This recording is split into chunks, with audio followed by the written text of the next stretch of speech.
Hey guys, it's Steve here, and before we get into the news section for this video, I just wanted to clarify something because yesterday while we were recording, we were having a lot of problems for whatever reason. Like, we were having a lot of technical problems.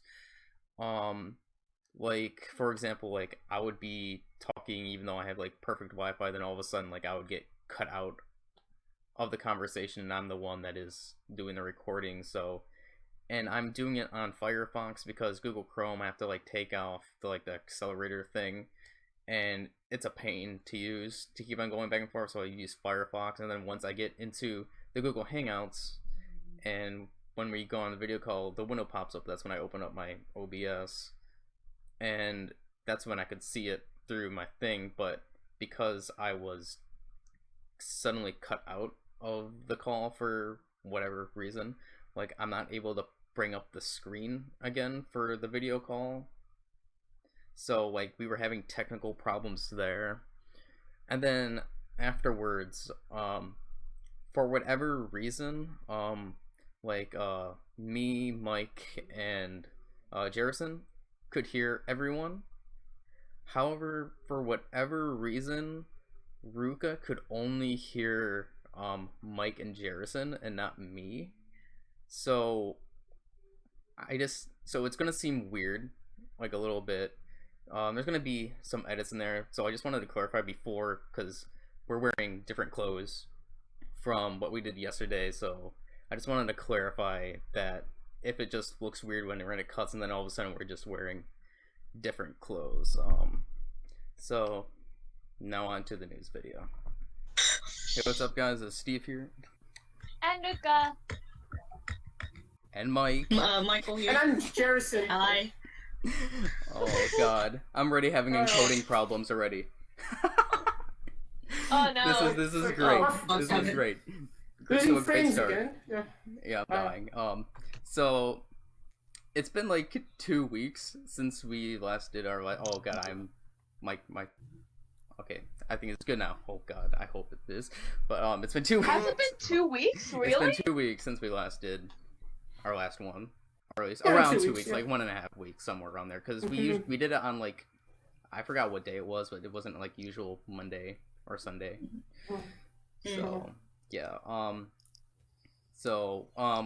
we're gonna first start off with the other Idol news, because there's actually a very big news that I have to announce.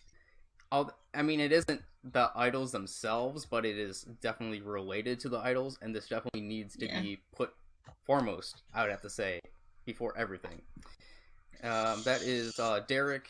If you watch 48 Talk, he's on there, Derek. And then and then Ricky, I think you dropped again. the manager and producer of Necronomidal. Those two have created Idol Underworld, which is essentially like an e-commerce website where you're going to be able to buy underground idol goods.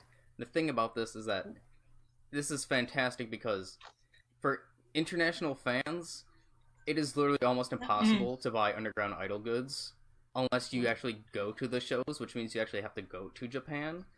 And what Derek and Ricky are doing, they're having a way for international fans to be able to buy merchandise of groups that they wouldn't be able to get otherwise. And I'm really happy that they started this, because this is like a fantastic idea. And then hopefully down the line, maybe I will help Derek and Ricky down the line. Hopefully maybe even work part-time. But as of right now, what they stated is that they're just testing the waters of the site, so they're only using Necronomidal. But in the future, they plan on expanding to other underground idol groups, which is going to be fantastic. And I really hope that this becomes a big success. And it definitely So needs it's like underground idol merchandise available to international fans by proxy shopping? No, they're not a proxy. They're going to be like working with the idol groups themselves. Oh. So it's not So really it's going to gonna be be a proxy. official merch. Yeah, so it's going to be like official merch. Directly, It's not going to be a proxy. Oh, gotcha. That's great, actually. Alright, yeah. So I really have to thank Derek and Ricky once again. I mean, they're both amazing guys. I mean, I've met and talked to both of them. They're fantastic. And then that was the big news that I had to get out first. And then I guess in some other Necronomical news, they just released 5 interviews before their new single Seons. One with each of the members. It's essentially interviews like what they think about the single and with the 5-year anniversary, because Necronomital's 5-year anniversary is this year. So they were just interviews about that, and then they gave like small previews of the songs on their mini album. For the most part, I really liked the songs on the mini album based on the previews. There was the one which was with Okaki's, with I think it was the Children of the Light or something, or Children of the Night. I forgot what it was. Either one of those two, but I like that song the best. And then moving away from Necronomical, we have Morning Musume 19. They released 2 new music videos. Seishun Night and Jinsei Blues. Did anybody else watch those music videos other than me? No. I watched a bit of the Jensen Blues video on Boys Show 2 days ago. I actually used to follow Morning Musume like a couple years back, but I haven't really been keeping up with them recently. Okay. I did see, like, I think it was a preview for one of them. I think it was Jinsei Blues. I think it was the full video, released. Yeah, they released both of the 2 full videos. But it's still a preview, but to me, personally, after watching it, I liked Jinsei Blues better than I did, like, Seishun Night. Just sound-wise, I liked it better. And plus, I kind of like the weird concept that they had with, like, the jobs that they had. So yeah, and then I'm about to go over to Twitter really fast because I can't bring this other thing up. And I know it has to do with Yanakoto Sota Mute doing their 3rd year anniversary like lineup of what they're going to be doing. Just so let me find this really fast. I am so sorry. I just wish I could also do things through my computer. Okay. While he's finding, we'll see if you got it. I found it. So they just had a concert or performance yesterday, for the 3rd anniversary. They did it with the guests of Sora Sakana, Uijin, and Tiptoe. I haven't heard any of Tiptoe's music, so I don't know what they're like, but I have heard Sora Sakana and Uijin before. And I'm, just like I said with Necronomital, when Necronomital did like the collaboration with Yanakoto Sota Mute, I like when groups collaborate with each other, especially like during like anniversary type things. So they collaborated that was yesterday, and then along with yesterday, they sold a 100-page book, and I'm not sure if there was a DVD in there. I saw something, like, I'm not sure if it was a DVD, but I know that they sold like a 100-page, not really a photo book, but photo collection is what they called it, for the 3rd anniversary. I think it was called Clarity. I could be wrong, I'm not looking at the thing. So that happened, and then the next performance that Yanakoto Sota Mute is going to have is going to be on the 13th, and that is going to be with the guests of Mice and Boat Girl and Cross no Eshin. I probably butcher that for sure because that's katakana, and I'm not sure where the thing ends for their name. So that they have a thing on the 13th at Shinjuku Loft. Go see it if you can, because Yanamiu is amazing. Especially with Mice and Book Girl. Heard a couple of their music, so they're pretty alright. Then on June 17th, they're also having, this time it's going to be a one-man live. On the 22nd, they're doing a regular one-man live called at Shibuya Cyclone.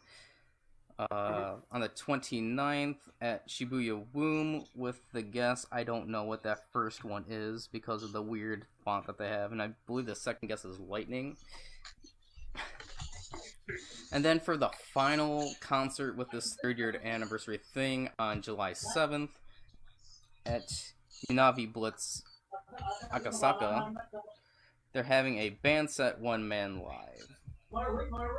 So please, if you can, if you're in Japan during the time, please see Yanamute's 3rd anniversary stuff, because Yanakoto, trust me, Yanakoto Selemute's good, and I would highly recommend them. Okay, sorry guys, apparently we had some technical difficulties. That's it. And apparently I got cut out. I don't know how that happened, because I have, like, full Wi-Fi and everything. But going on to what was going on before, now talking about Empire, I'm lagging really bad with an OBS, but that's fine. Talking about Empire, they released a new music video, Success Story. Like I was saying before I got cut off, I actually quite like this, and I've actually been getting into the whack idol groups a lot recently. What I mean by whack, I mean Bish, Gang Parade, and then Empire. I've been getting into their songs, because if I honestly had to say, I like their type of music better than the 48-46 type. I'm more into alt idol music, I realized from this. So, yeah, I've been getting into them. My favorite members from Bish... Oh, my favorite member from Bish is the girl with the glasses. I, for whatever reason, cannot remember her name right now. But the girl with the glasses. And then also from Gang Parade, my favorite member is also the girl with the glasses.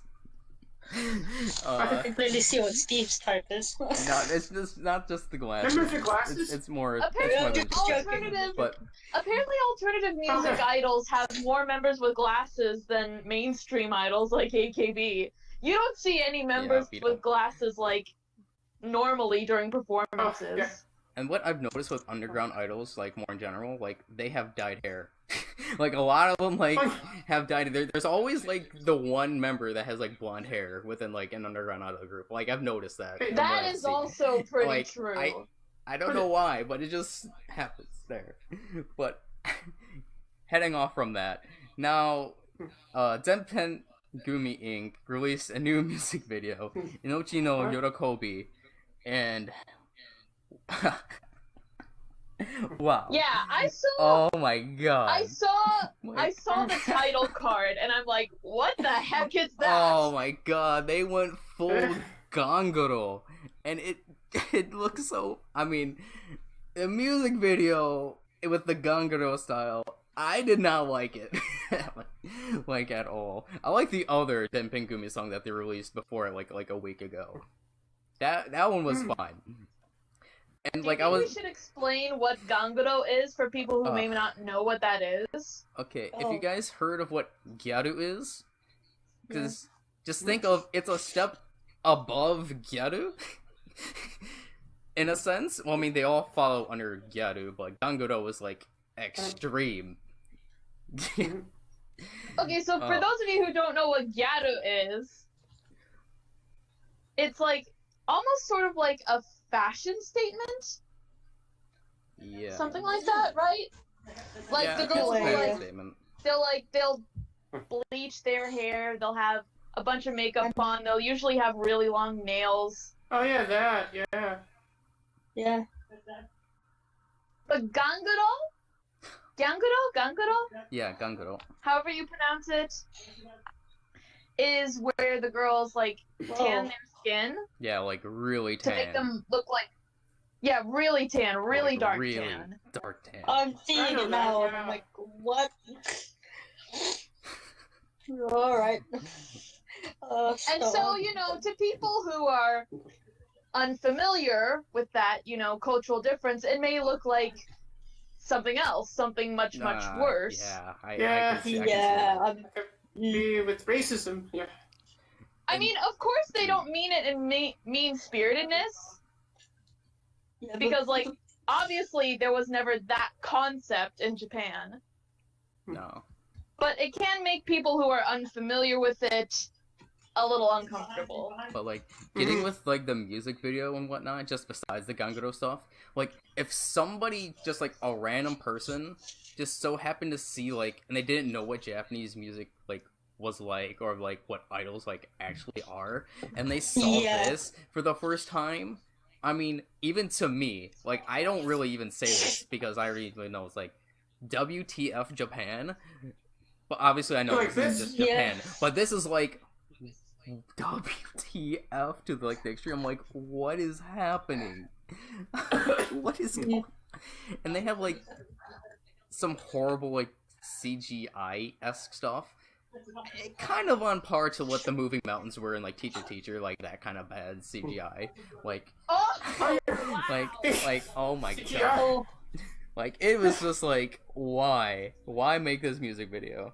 Like I'm not hating on Denpengumi like at all, because but just this video, it's like, oh god.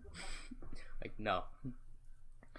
Okay, then moving on from Denpengumi, we're going on to Kamen Joshi. They just released, I guess this is like a live music video, but they just released a video, Senjin Cutter, and I actually like really like this song. This is like the style that I like. They incorporate like rap into this, but it's like it makes it sound like fluid. It's actually like really good, and I like.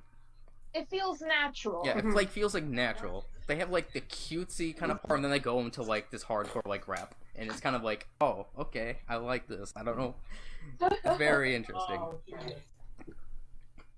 And then also moving on to Melon Batake Agogo, they announced on Twitter that they are going to be doing a one-man live at Zepp Diver City, Tokyo on October 17th.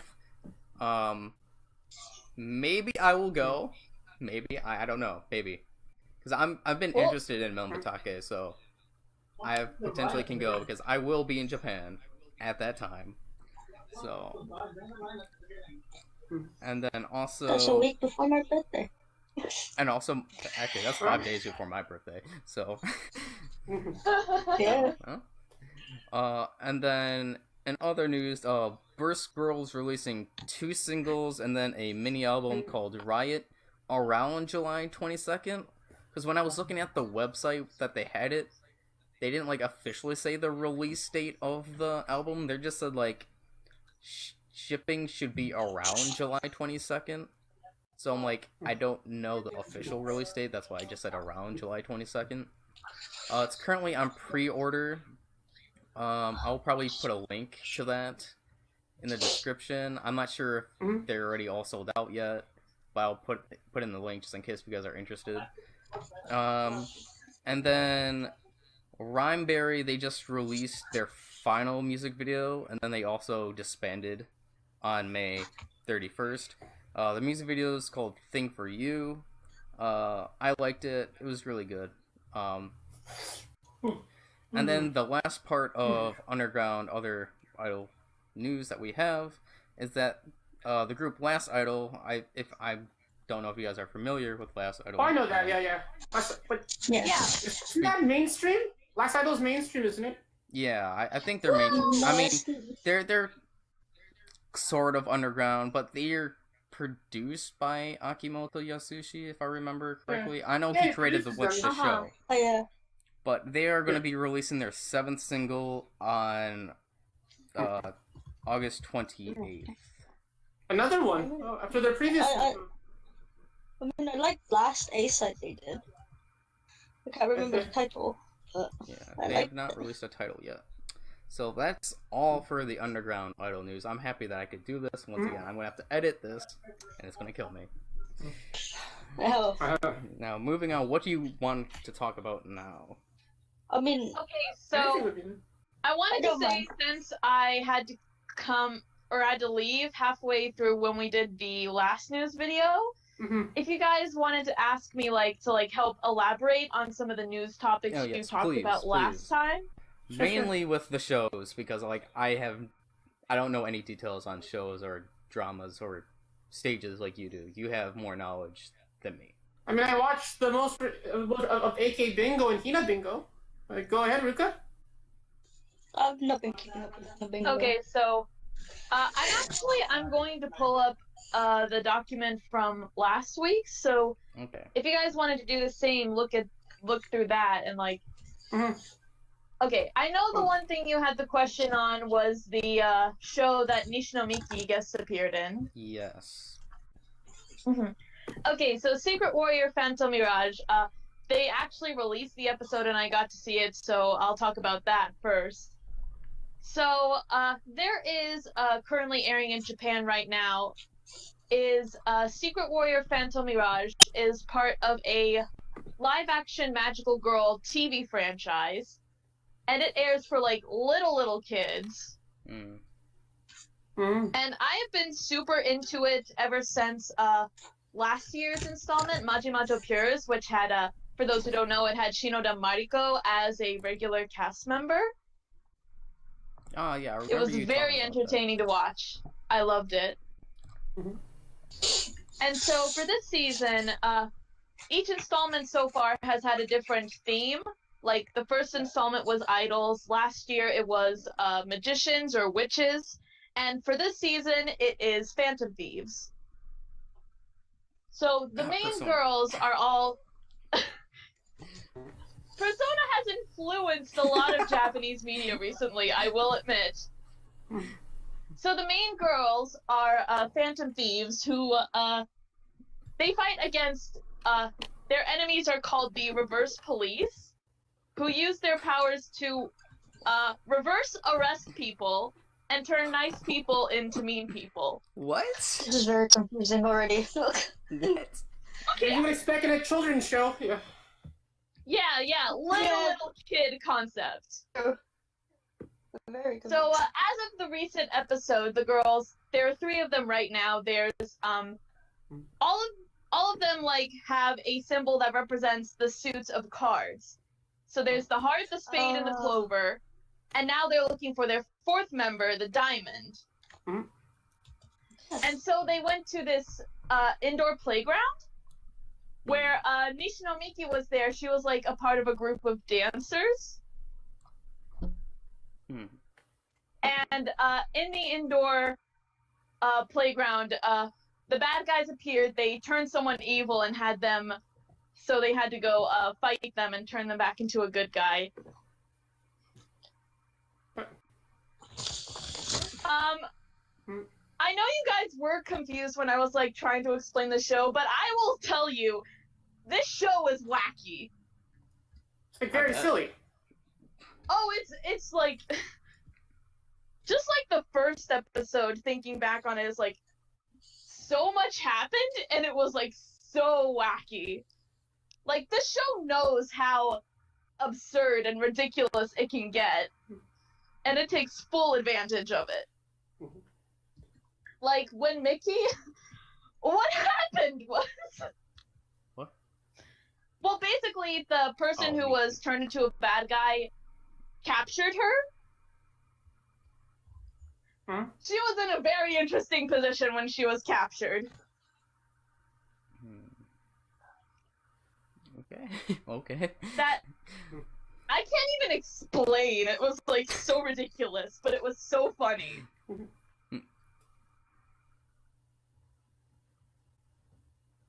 But, yeah, basically. Okay. And then is there any Alright. other of the shows that you can explain that I horrendously could not explain? That I'm just kind of like, just went through it I know you because talked no about details. the Ryu Soldier movie. Did I? The Kishiryu Sentai Ryu Soldier Oh, okay. that Kitariya was in. Okay, so that is like a Sentai like thing. Yeah, like It's okay. the current Sentai season airing right now. Oh, okay. I'm just making sure because I'm like I saw Sentai and I'm like, I think I know what it's talking about. Yeah. But... I've seen like the first few couple of episodes. It's not bad so far. It's this season is another dinosaur season. I'm kind of salty about that because when I first heard the concept, I wanted it to be about dragons. Because dragons and knights fit so perfectly.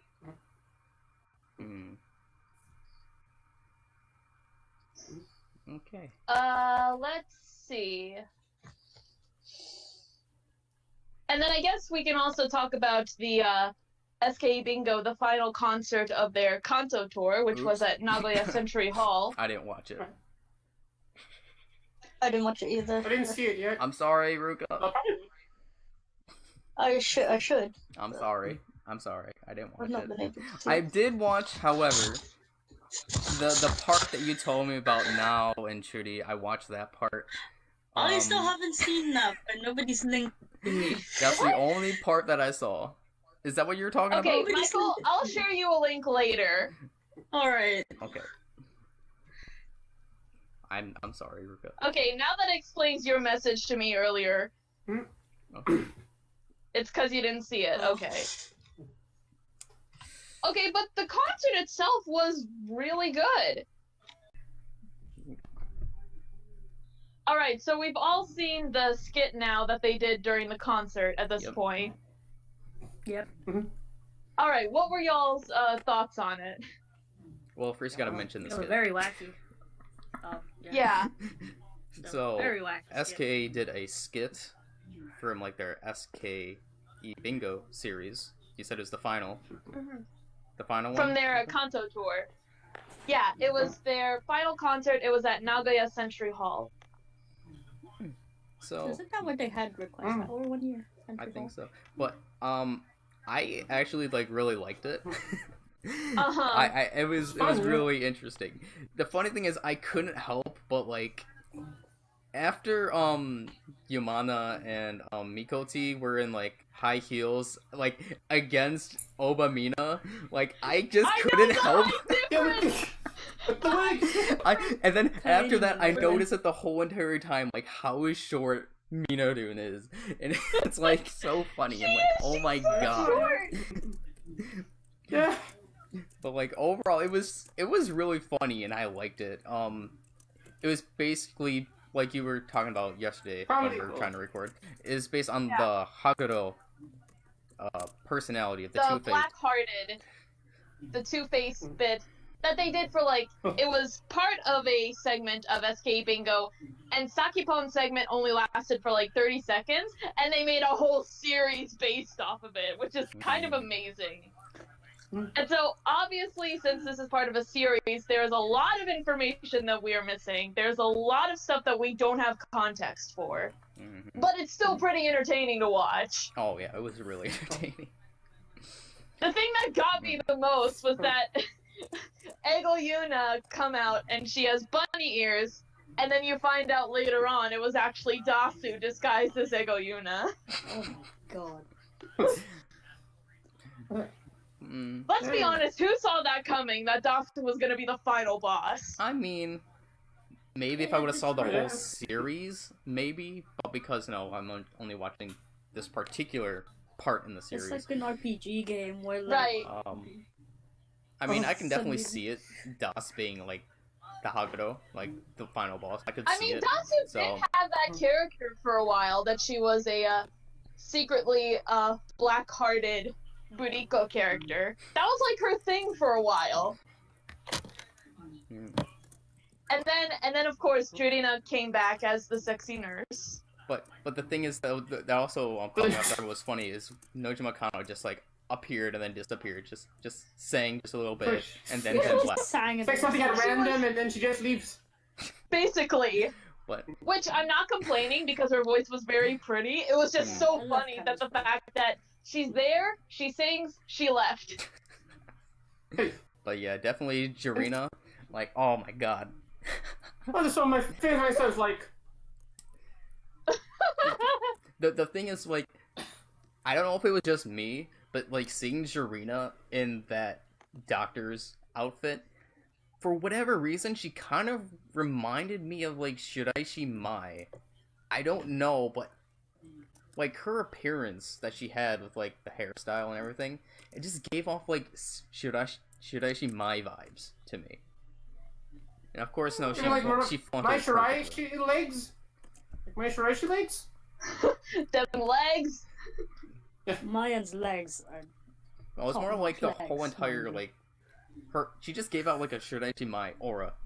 It's more or less, not just, like, her legs, but just the whole thing. It just got Shiraishi Mai. I think I get what you mean by that. But, yeah. Although it was very really clear good. she was having a lot of fun delaying her entrance. I mean, who didn't like it? I loved it. I loved it. I liked it. Exactly. Exactly. There you go. Harmony Gold. And then Arayuki was in there. No You didn't further tell me. questions You asked. didn't tell me Arayuki was in this skit. Oh yeah. You- Forgot. Yeah, Arayuki was one of the office workers too.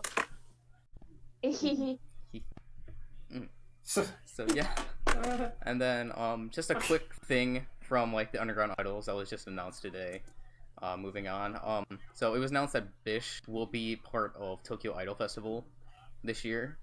So for the people that are going to TIF, gonna have a great time. I guess with that I can tie and segue in, but NMB48 and SKE were also announced for Tokyo Idol Festival, Yeah, hold on. That's right.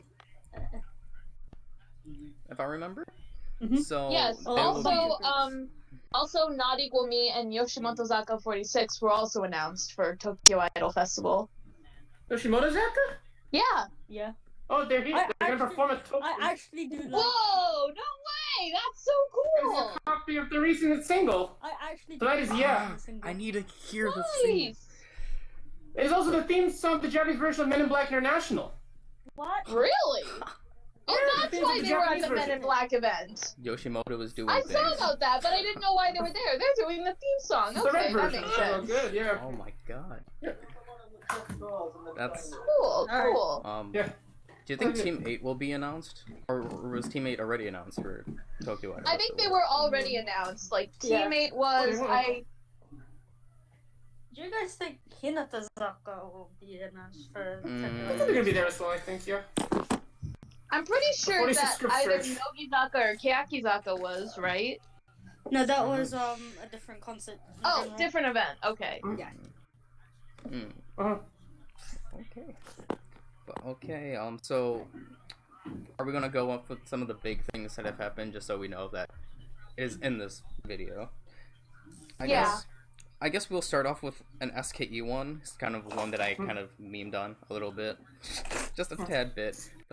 So KeyHolder announced that they were hiring a security company, was it Seicom? I Yes. think so. For protection. And immediately I'm like, okay, KeyHolder doing amazing things. Unlike AKS. And then Nogi as well, because they did that little they did that message about the people stalking the members. That little message they put on their website. Yeah, like Oh that. yeah, Kosaka Nao did something recently too, where she was taking part in like a Stalking prevention. stalker- campaign, yeah. Oh, that. I understood that. and like so immediately I'm like, yeah, AKS is bad. And then I went on Twitter. Well, I made a meme. And then Sweet Doitsu If like any of you know the meme, is this a pigeon? You probably know. Oh. You'll probably get what Yeah. this is. is this how a company's supposed to work? but yeah, like I put it on Twitter, and then Sweet Doitsu kind of like made me understand a little bit more. So I thought it was going to be like actually like security staff, but apparently they just gave them like alarms or whatever. So it's still in the right direction, a way that AKS still hasn't done, but I was like, it's just alarms. It's like not really nothing big per se. So thank you, Sweet Doitsu, for letting me know about that, because he like actually went on to like the security company's website and was like looking at stuff, seeing what they actually do. So yeah. Is there any? Do you guys have any opinions? Well, I don't, because I don't really know much about it. Well, at least they get more protection. That's great. Yeah. Yeah, they're definitely going in the right direction, like you said. Definitely better than AKS. Yeah. Oh, and a public service announcement. If you're a fan of any idol groups, do not stalk them. Yeah, please no. Just let them have their personal space. You can talk to them in showroom. And then That also, works. moving away from AKS, I'll go into that. NMB was sold out of AKS, and you don't even know how happy I am. I am so happy right now. Mm-hmm. Getting away from AKS is like the best thing that anybody can do. We can see how that worked with SKE with KeyHolder, how they're doing a lot better than when they were with AKS, because KeyHolder's handling them right. So I'm so happy. Begun, my friends. Now I'm trying to think of like, well, based on like how this is going, people are saying HKT is the next one to go, based because apparently they're going in order. First SKE, now NMB. HKT is next. Oh yeah. Wait, Or the it could parts be are handled by SKU. Yoshimoto's well. Hmm. Wait, isn't STU independent? I know they're like, Wait, although is STU? partially handled by AKS, but they're mainly independent. No. I kind of noticed on their pictures it says like STU instead of AKS, so that means they're mainly independent, but still partially handled by AKS. Oh, okay. Thank you for Yeah. clarifying that for me. Oh, can't talk. So what do you think is going to happen now with NMB now that they're sold from AKS? Do you think that they're going to get more shows? Hopefully, Oh, this yeah. is kind of something in relation to it, actually. Shiroma Miru was recently on a TV program, and the host was talking about, like, oh, the Sakamichi series have been super popular lately, and they asked her, if you had the choice to erase one group from existence, which would you choose? She said SKE, didn't she? Yeah. She's just upset with Das. Come on. It's the SKE NMB rivalry is still very strong, clearly. I'm not Yeah. surprised. It's just her and Das's rivalry as well. That's why. But hey, I'd say this is definitely a good thing. Like, from what I understand, they were originally owned by Kyoryaku Yoshimoto Holdings, and then they were sold to AKS, but now they're getting sold back to them. No, yeah. I think, yeah. Either that or they were partially, like, half and half, but... Yeah. So I'd say, again, this is definitely a step in the right direction for them. Hopefully they are going to get more shows, because I know they have the one show, episode 1, which I have not been able to see, even though I really want to see it. It's like, I guess because it's, like, limited to just the Osaka region. Yeah, It's not a nationwide sort of show. I know that there are a lot of idol shows that are like that they're only exclusive to, like, one specific area in Japan. But I really want to watch it because it sounds really funny from its concept. Now, there's one thing that I'm hoping that will probably never happen. Please, What? AKS, sell AKB. Please just sell them to some other company. Sony? Please. Music? I mean, they were handled by Sony back then one time, before they moved to King Records. Sony? Because Sony or Sakamichi are already owned by Sony. Yeah. So they could, like... So can they also own AKB as well? If it can get their music on iTunes, like the Sakamichi series are, then yes, I approve of that. Yeah. I mean, when AKB before it began, they were under Def Jam, Def Star Records, which is handled by Sony Music. Then they moved to King Records after that, beginning with Shout Diamond. It's possible. Never No. say never. now the thing is, like, bringing in the question, let's just say, if AKB ever gets sold to another company, And any company. do you think that they're gonna go back to just AKB member singles? Because I know that's what I want personally. Probably. Because now that I can see SKE it. is now I splitting think away, Steve, you dropped for a and few now seconds. NMB is A lot of the groups are splitting away. starting, yeah. Do you think that this is gonna make AKB go into more just themselves?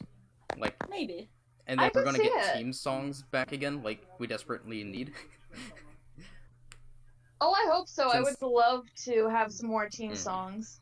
Since the last team songs were from the Teacher Teacher single. and we all know that I do like my Shuden no Yoru and my Neko allergy. I want more songs like that. But yeah, so that happened. NMB, and then I guess going on to the major HKT news.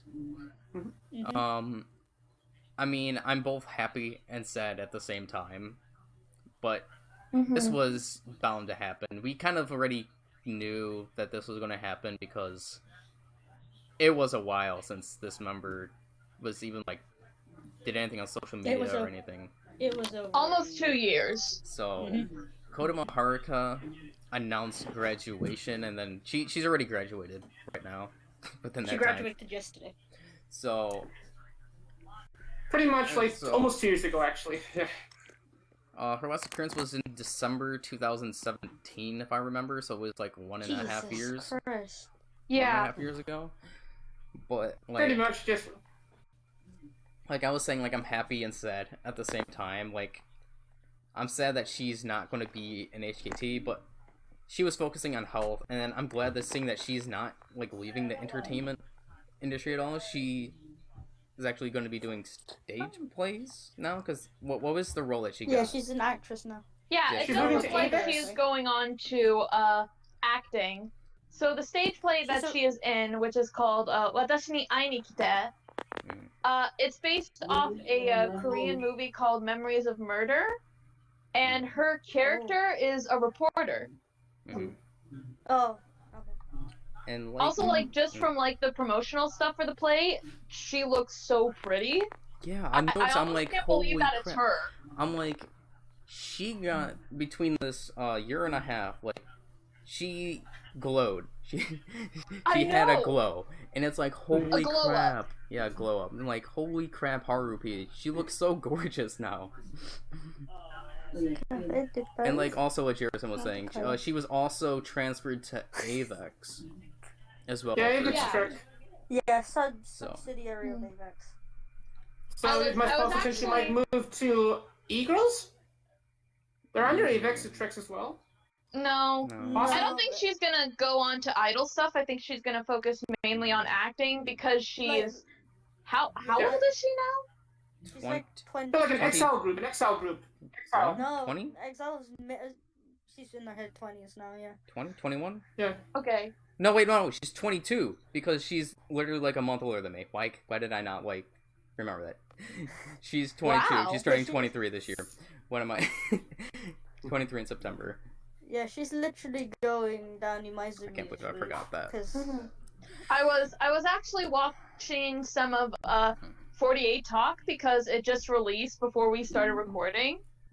And Colin brought it up, is that her cheeks are like less chubby. Yeah, they are less I noticed chubby she now. gotten skinnier, yeah. She got a lot skinnier. She gained weight and lost weight? Again? No, she probably did lose weight. No, gain weight and lose weight.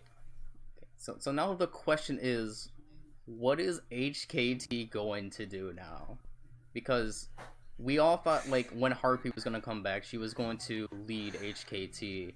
Because HKT is in a predicament because who is going to be the leader? Sashi left, both Nako and Sakura are in IZ*ONE, and then Haruppi, who we thought would be the leader when it came back, she's now gone. So who is going to take over HKT now?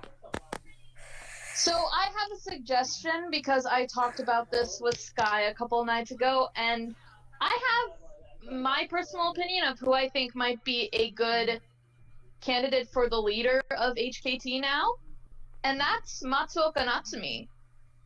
Oh, I get where you're coming from. Yeah. Boss? No, that's Tanaka Natsumi. Not Tanaka Oka. No, I'm talking Matsuoka Natsumi. Yeah, Natsumi. Yeah, I know her. Yeah. Because she's one of the original first-gen members of HKT. She's a bit on the older side. I believe she is a captain for one of the teams. Team H. Yes, Team H. Team H, yeah. And from what I saw of, like, digest videos of Sashi's, like, recent graduation concert, Natsumi was actually leading a few of the MCs from what I saw, so I'd say she might be a good candidate for HKT's leader. Hmm. Hmm. Mike, what do you think? Who do you think? I mean, now that Rick has explained it, I do actually agree with it. And plus, like, watching. I've not watched much HKT, but seeing her recently, I do agree. And then Jerison, you said boss? No, Who I you think's think he gonna... missed it. I think he Did he missed it. freeze? I think he froze. Oh. Uh-oh. Yeah. Oh, it is Okay. back. Say the question again. Who do you think is gonna lead HKT, Jerison? Oh, well, three things Boss. about that. I mean, I do agree with all of you that Nasumi could be the head of the group, but I'm thinking. Yeah, he froze again. Uh-oh. Oh boy. Technical issues again. Oh boy. Oh, I can. I dropped At it. least it's not on your end. Oh, not it. You were we're all lagging, good now? Garrison. I'm sorry, you were lagging again. Oh no, I'll say again. So I was thinking maybe like Anna Massager could be the head of the group. I mean, because if she was like Reno's second-hand person, then she Michigan, yeah. But isn't like Reno being the captain of the group? You think? I mean, I can see where you're coming from, but I don't think she's the best fit. No. Well, I mean, because I think during the Reno's graduation concert, there was like an announcement near the end. I'm not sure what was the announcement, but I mean, did any of you know what was that announcement? For Murashige Anna? No, that was an agency transfer. No, during Reno's graduation concert, there was like an announcement at the end, I think, somewhere. Are you talking about the Kyushu tour? Hold on, I'm confused. I don't know what's going on. So. Neither do I. But like. So moving on. But for me, if I had to pick somebody, I think it would be Boss for me, because Boss has always had like that leader mentality, always for me, and she's been around for quite a while. Wasn't she a first-gen member, Boss? Yeah. Yeah. Plus, she like joined when she was very young. So I think that she could possibly lead HKT, but like because I'm not too into HKT and I'm not really know a lot about HKT, so like I can't really say anything. But just from my knowledge alone, I think Boss would be good. I don't see Shige. I don't see Miku leading. She's more of like, I guess, the ace. Maybe? I don't know. Like more. Of I mean, ace yeah. HKT. But for me, I think it's gonna be Boss that leads. I think I dropped again. Can everyone see me? Yes. We're all good? Okay. Okay, his mic cut out for me again. I'm gonna refresh real quick. Why is my phone going off?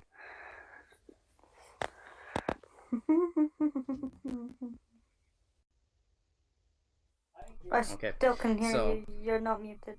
I'm back. No, I just muted it. Okay, there we go. So with that, what do we want to talk about now? Now that we somewhat talked about the big news. It's up to you guys. Honestly, I'll just go with the flow. Well, I was gonna say, because I know that Michael, you said you don't know how long you're gonna be able to stay for recording the full session, and you may have to drop out during the middle. So maybe let's talk about the Sakamichi news. That was exactly where I was going to go. Okay. So let's start with Hinatazaka, because they also had some pretty big news on their end. Yeah, Mike, if you I can, was you stuck can. in my head. So, rip my wallet. But so Hinatazaka releasing their second single on July 17th. The title is Dore Mi Solashido. And then the the Senbatsu formation was announced yesterday on Hinatazaka de Arimasho. A few things I liked about that formation, actually. Specifically, the two new members of front row, and that's Nibu Akari and Kawata Hina. So, I mean, there's no... Am I cutting out for people? I mean, I can still hear you. Yeah, I hear you. Okay. no Kakizaki Memi this single. Still no Kageyama. Yeah, no. So I'm kind of worried about because I guess we'll get. You can finish this thing, and we can talk about that later. That's fine. What I want to talk about. I know Rika's listened to the radio preview for the song, so I have listened to the preview as well. I mean, I'm alright with it. And the center, who's the center? Oh, the center. Well, the center's the same member as the last single. It's Kosaka now.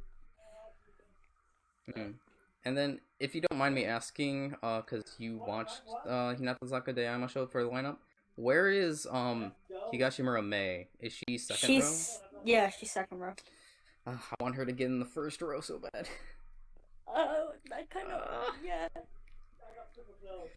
think she's closer to the middle second row though. Because I've not watched Hinata de Yamasho at all. I'm terrible for that, but thank you for the insight with the lineup. So, what do you think of the song? And Bruka's having connection problems. There we go. Now. Oh, there she is. I think I can hear you all now. Yeah. It's a very Hinatazaka song now. But they're doing the same thing they did with Kyun and like at the beginning. Just like it gets stuck in your head. It's stuck in my head right now, and I'm tempted to sing it right now. But I do like the song. It takes a little while to get used to, but well, for me, like it doesn't have like the big like first impression what Hinata did, but I kind of I like the song a little bit more because it's more towards my taste, I would say, in music. Like I like this song actually more than Kyun. But that's just based on like the 2-minute and 20-second radio preview that we saw. I don't know what's happened to Jerison. I can't read anything right now. What any of his comments saying? I think he's having some issues with his camera too because he kept refreshing and that was causing his mic for some reason to not come through to me. Huh. Technical problems all the time. What are your thoughts on the Hinata single, Ruka? For me, just like based off of first impression, I really liked it. And so I didn't hear the song yet, but I'll probably say it was probably great.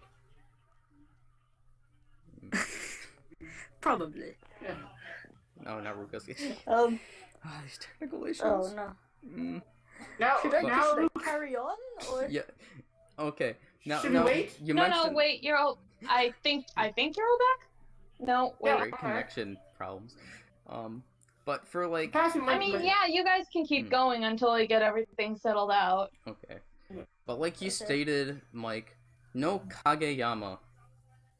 I mean, Kageyama is quite. Because she wants to get into Tokyo Uni, and I've heard their entrance exams with recommendations is in November, and apparently it's really hard to get into. So I don't know. But like this is kind of like where I'm kind of worrying a little bit, although it is for like education purposes. Kind of like this goes along with Harada Oe as well. That they've been gone for so long from the group. Also, Kageyama and also Harada Oe, they're also going on for almost over a year on being hiatus. Okay, I can hear you all now. We're good. Without hearing much from the members? Has there been any news on Aoi Harada?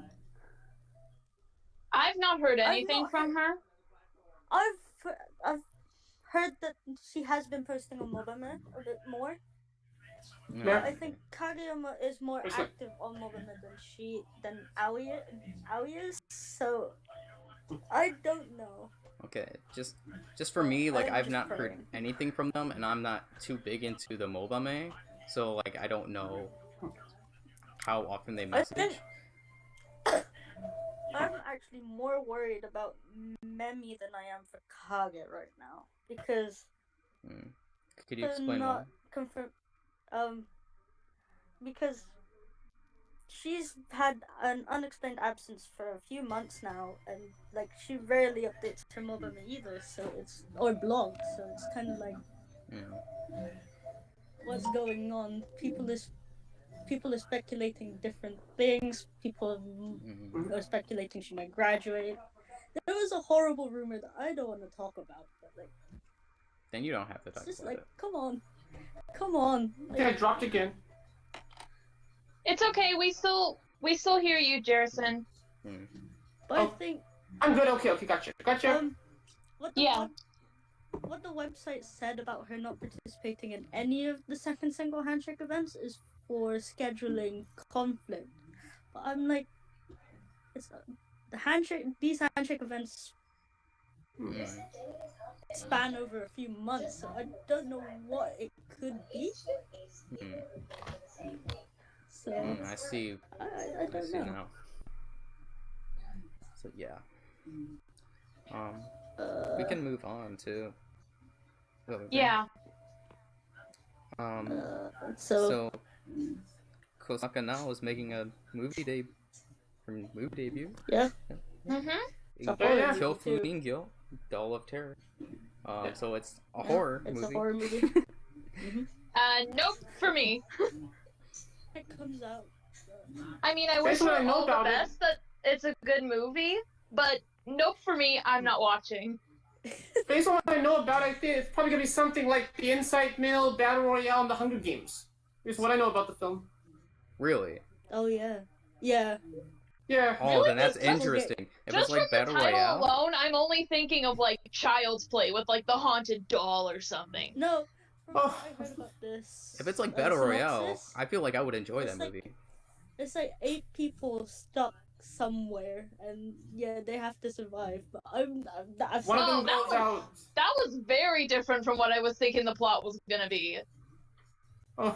That's what I saw from translations and stuff. Now it's playing a university student, by the way. I about that I was watching the soap. Even though she's 16? Even though she's 16, like. But come on, you see how like 20 and 30-year-olds play high schoolers and middle schoolers in movies. This is like nothing. This is better than that.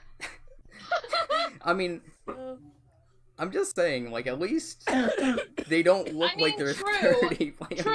In Magiska Season 2, Judina was like 13 when she was playing a high school student. So this isn't too different from that.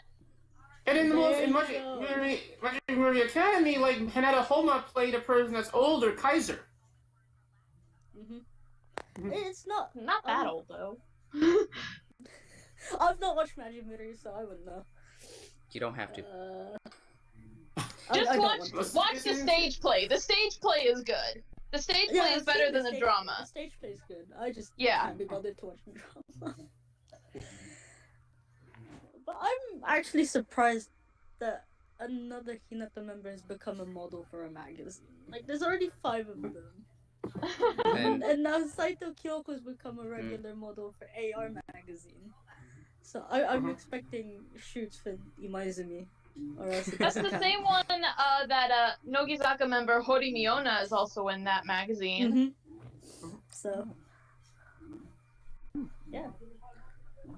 Then we can move on to Kayaki. I'm leaving the news that I'm actually most excited about for last.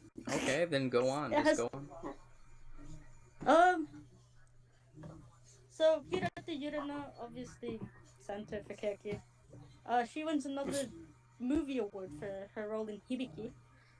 I know nothing more, to be honest. Let's see. I have the article up. She won the Best Newcomer Actress Award. There we go. That's it. I'm tired. And she attended the ceremony, which was on May the 30th. Okay, that's what confused me initially, because initially the management announced that she wasn't going to be participating in the ceremony, and then she did. I guess there was either a change of plans, or maybe it was a different ceremony. Maybe. This. Either way, congrats to her. Yeah. I think this particular piece of news is what Rika got confused with at the beginning, It wasn't TIF. It was Rockin' Japan Fest. Right. Okay. Oh yeah, because that's around TIF time as well. Because that's this You is know, August 4th. summer music events, they're all pretty similar if you think about it.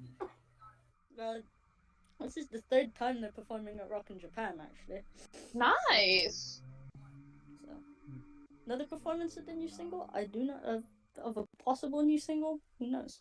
Now, if they're going to This announce is sort it, of it's gonna be interrelated, but yeah. also in the Rockin' Japan event this year, Oh, yeah, Yamamoto Sayane. Sayaka Yeah, is also Sayane. going to be participating in that. I'm actually happy for Sayane, to be honest. Mm-hmm. Yeah, she's Sure. doing awesome. I don't know if you guys Yeah. saw her recent Didn't she? like, I don't know if it bleach was her Twitter or hair Instagram, but something? she like dyed her hair. Yeah. She Sorry. did. Yeah. I was like, huh? It's like Sayane, there's like, half dark that. and then half light. Um, So yeah, they're actually gonna perform on different days. Keakizaka will perform on August 4th, and Yamamoto Sayaka will be on August the 10th. Okay. So, couple members of cover girls for CM Now magazine, Sugayuka and Habu Mizuho. I like the cover though. I'm not gonna lie, I like it. And then for their previous campaign with the Aeon card, they're having a new CM. I'm assuming it's the same 5 girls from the last time. Watanabe Risa, Kobayashi Yui, Sugayuka, Habu Mizuho, and Nagahama Neru. Though for the latter, I'm not sure because obviously she is graduating fairly soon. So. And then for the big Kayaki news, or your news. I think we. So obviously, Mai Oshima and Moriya Akane is releasing her first photo book on the 26th of this month. The title and covers were revealed fairly recently.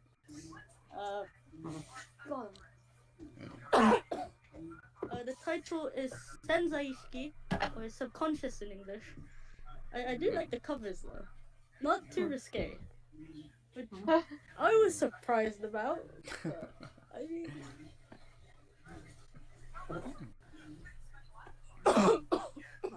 That's all I You're have to back, say. by the way, Jarrison. Yeah, I'm here. I'm still here. Yeah. All of you can hear us, see me? Yeah. Yes. Okay, good. Okay. And then going on to Nogi Zaka news. So seeing out, Nogi's- it was confirmed that they just passed the 1 million single sales mark. Hey, congrats. So congrats to Nogi again. They have also doing that. been topping the Oricon charts multiple times. Yes. I got one of the people that bought it. It was first week. Oh, cool! It's stuck in my head. Like, a lot of songs are stuck in my head. Help me. Then along with that, they're planning on releasing a 2019 tour book. I don't really know Buy these much two. details on that. They're all red. That Yeah, I means that noticed that. They're both red. They could be put in Yoshimoto'zaka and put in red. And then another has the third gen. I would pay to see a Nogizaka and Yoshimoto-zaka collaboration concert. Jarrison, you froze No, I want to again. see that with Keakizaka. Because the start difference Oh my between the two goodness. groups. I think I dropped it Imagine again. all those comedians doing like Garaso Ware or something. So, another second. They would That would work. Hey, you think there should be a not 40? survive that choreography. And you think there should be a 46 group collaboration like between all the groups? I mean, there could be. Possibly, yeah. There will I mean, be I wouldn't be eventually. surprised. Eventually. Yeah. Oh. And Riho would probably be in the Hold up. track for sure. Hold up! Guys! Yeah. Yes. Guys! Yeah, Mike. Oh, Michael? Yes. We're going back to Hinata-zaka Yeah. for just 1 second. Sure, sure. On the topic of their second single, the music video, morning news clips of their second single music video have just come out. Just Leave drop. Jordanese, Just please. dropped. Wow. What timing? How Like, do they 4 in the look? morning? The 4 in the morning in outfits Japan? are interesting. Well, 5 in the morning, Japan actually. Well, yeah, about that. Yeah, now, yeah. It's almost 1 o'clock here. Yeah. Wait. Oh, okay, Mike muted himself. But how do they look, Michael? Hey. The outfits are interesting. I'm not gonna lie. Interesting. And they're in a pool. Bro. They're dancing in a Ooh, pool. they're in a pool. It's like a waterless pool. Is that like the scene from Joyful Love? Joyful No, Love. it's like a school swimming pool, not like the one in Joyful Love. Oh, so like Wait, Mizaka's like Girls Rule. Girls Rule. I love that music video. But I'll take. Girls Rule. Hold on. I think, are all of us all good? I think so. Is it fun if I go on to the next thing? I mean, sure. Okay, well, I guess should we wait for moving on. Okay, yeah. Shiroi Shimai was in a new commercial like she always is. Yeah. 2, actually. Nothing new about that. Yes, I'm not surprised. I'm not surprised. And then also Ikuta Erika was in a commercial for Mitsumoto Bank. Apparently it was an in-drama commercial.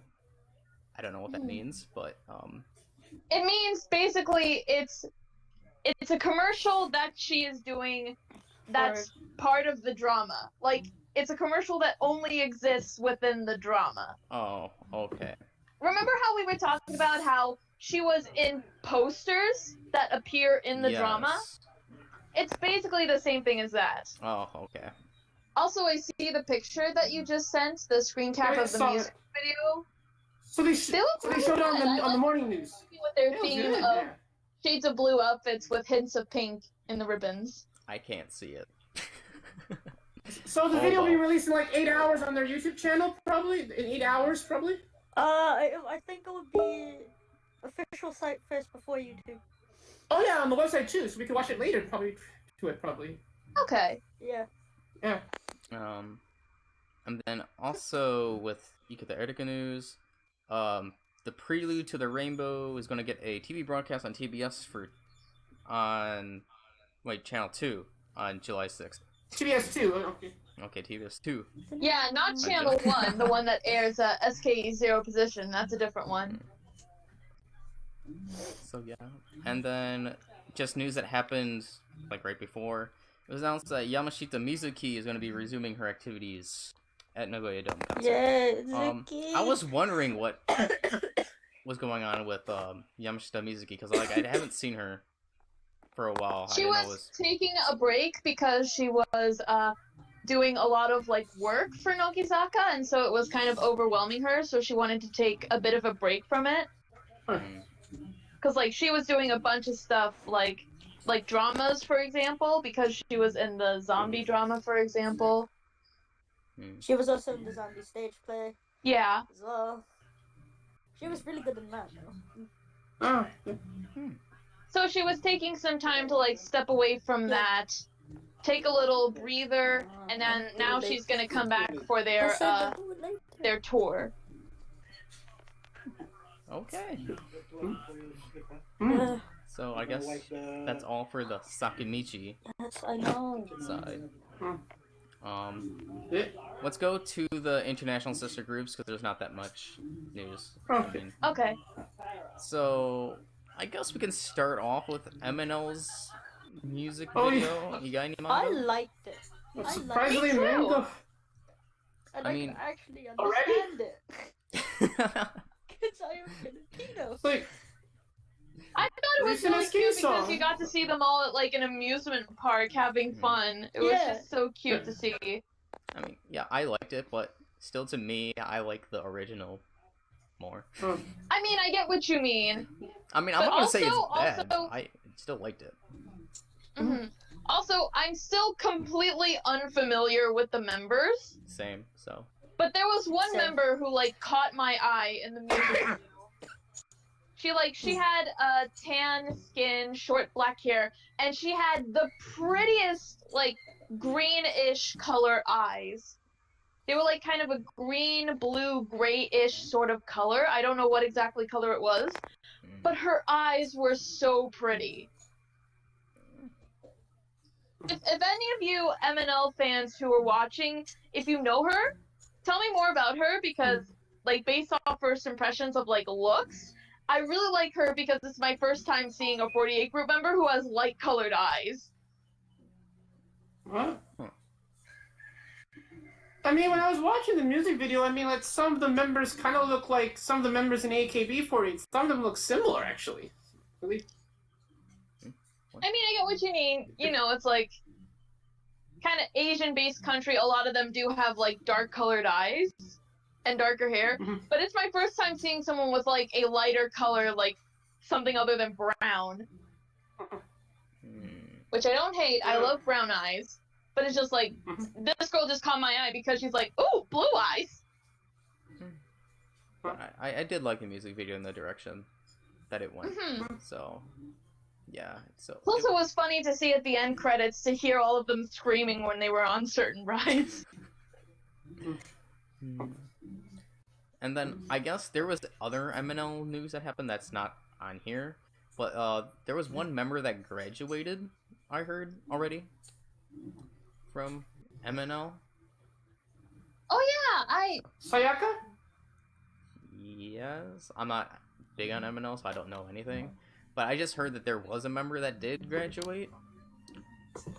Like, to me, it's kind of like, I don't want to sound mean or anything, but it's like, why didn't you graduate before the election? Kind of thing. Because if you already knew that you were going to leave... I mean, I heard that they're bringing back whoever ranked 49th. So, that's good. In that sense. But it's kind of like, if you kind of knew that you were going to graduate before the election, you should have just did it then. I'm just saying, like, that's just how I feel on that. And then also... Moving on to BNK with the big news. Oh, wait. Oh, wait. Yeah. Oh, he froze. Jerison, you froze. You're about to say something.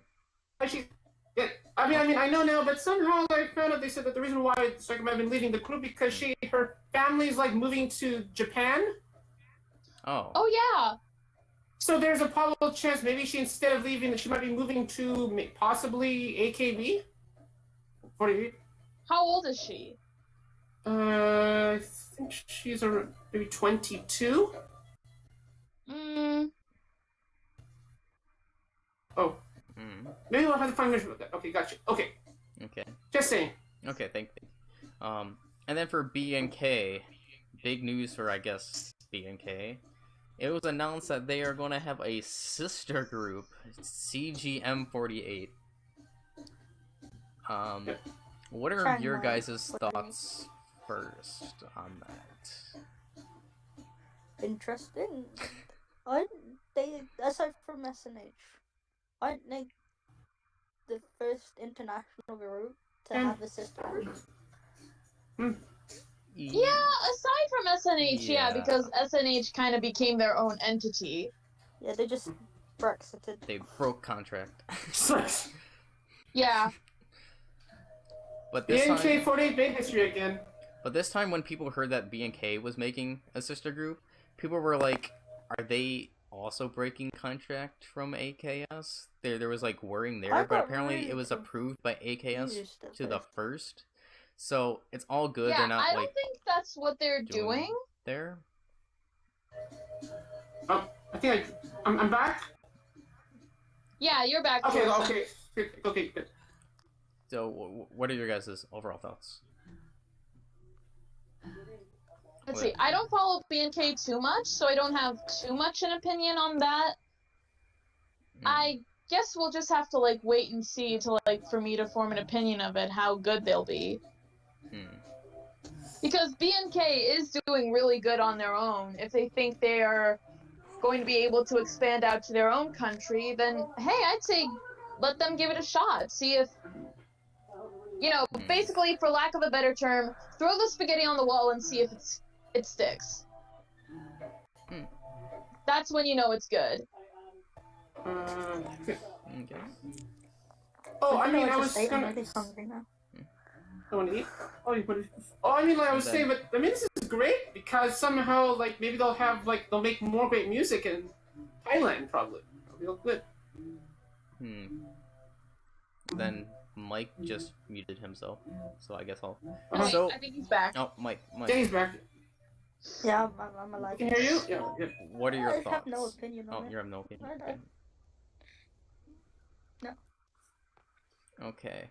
Then for me, I understand like strike when the iron's hot or whatever. I do understand that for BNK in Thailand because BNK is doing really good. However, I do think that this is too soon. I mean, it is true that BNK is doing really well in Japan, but I think that maybe they should have waited another year or two.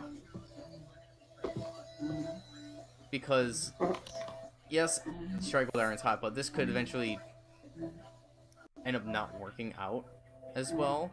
Because BNK has only been around for 2 years, right? Yeah. Around 2 years. So, since they've only been around for 2 years, I do think that this is kind of too soon to get another sister group. And that's at least what I think. So, we'll just have to wait and see what CMG48 does.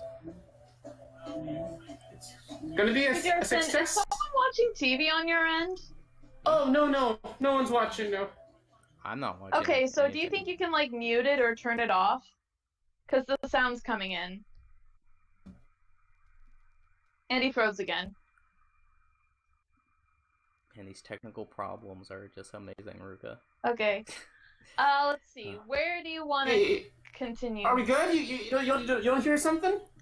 I guess we can. Yeah, get we're good. We're rid good. of the Okay, good. Eyes One news. It wasn't.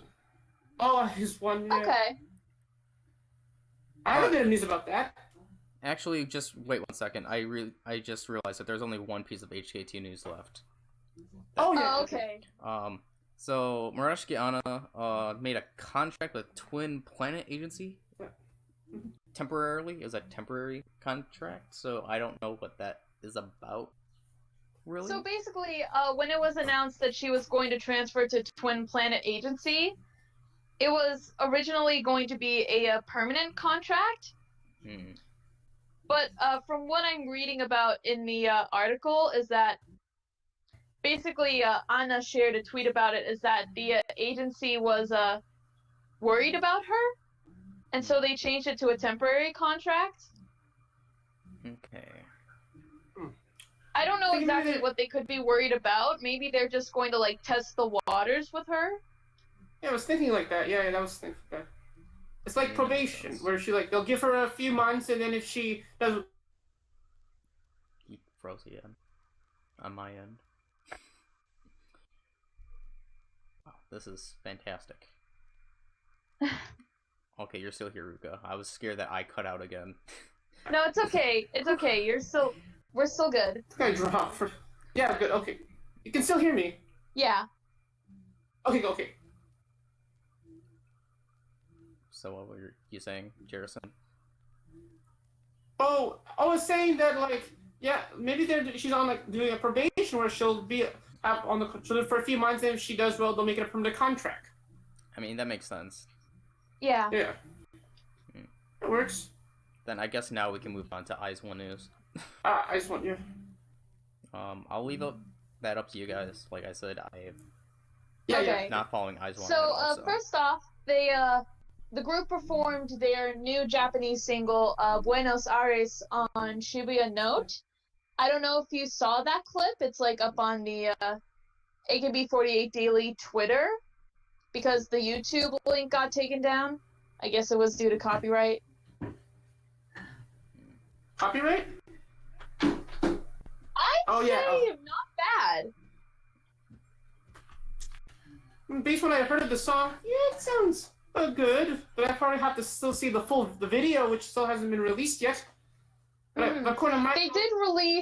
They they did release a digest trailer for the entire single itself, He said with they're like gonna show previews of the other songs. Yeah, the commercial is released this morning. Yeah, even though they didn't release usually they would release the video first and then the commercial after that. No. Like what they did with their previous Japanese single, they released the video first and then the commercial. Yeah, but with the Korean singles, they would release a digest trailer first, previewing the songs, and then they'd release the music video for the main song. Doesn't everyone usually do that? I think I dropped again. Sorry. I guess so. Okay. Oh, but I found that they're going to like show the video at the pop-up store somewhere in the next few days. They're going to show the video for the first time at the pop-up store. Friend of Michael. So yeah, they are opening up another pop-up store in Shibuya 109 from June the 12th to the 27th. So maybe it will be unveiled there, the full music video, and then it'll go up on YouTube. I'm back. Okay. Yeah, you're back. Okay. Go ahead. Let's see. Oh, okay. They also announced that they're going to join the Tokyo Girls Collection 2019. I believe it is a fashion event, so they're going to be there in July on the 27th, in September on the 7th, and then in October on the 5th. So all different days. Hold on. Okay. And then, last bit of news for IZ*ONE. They also announced their first Japan tour.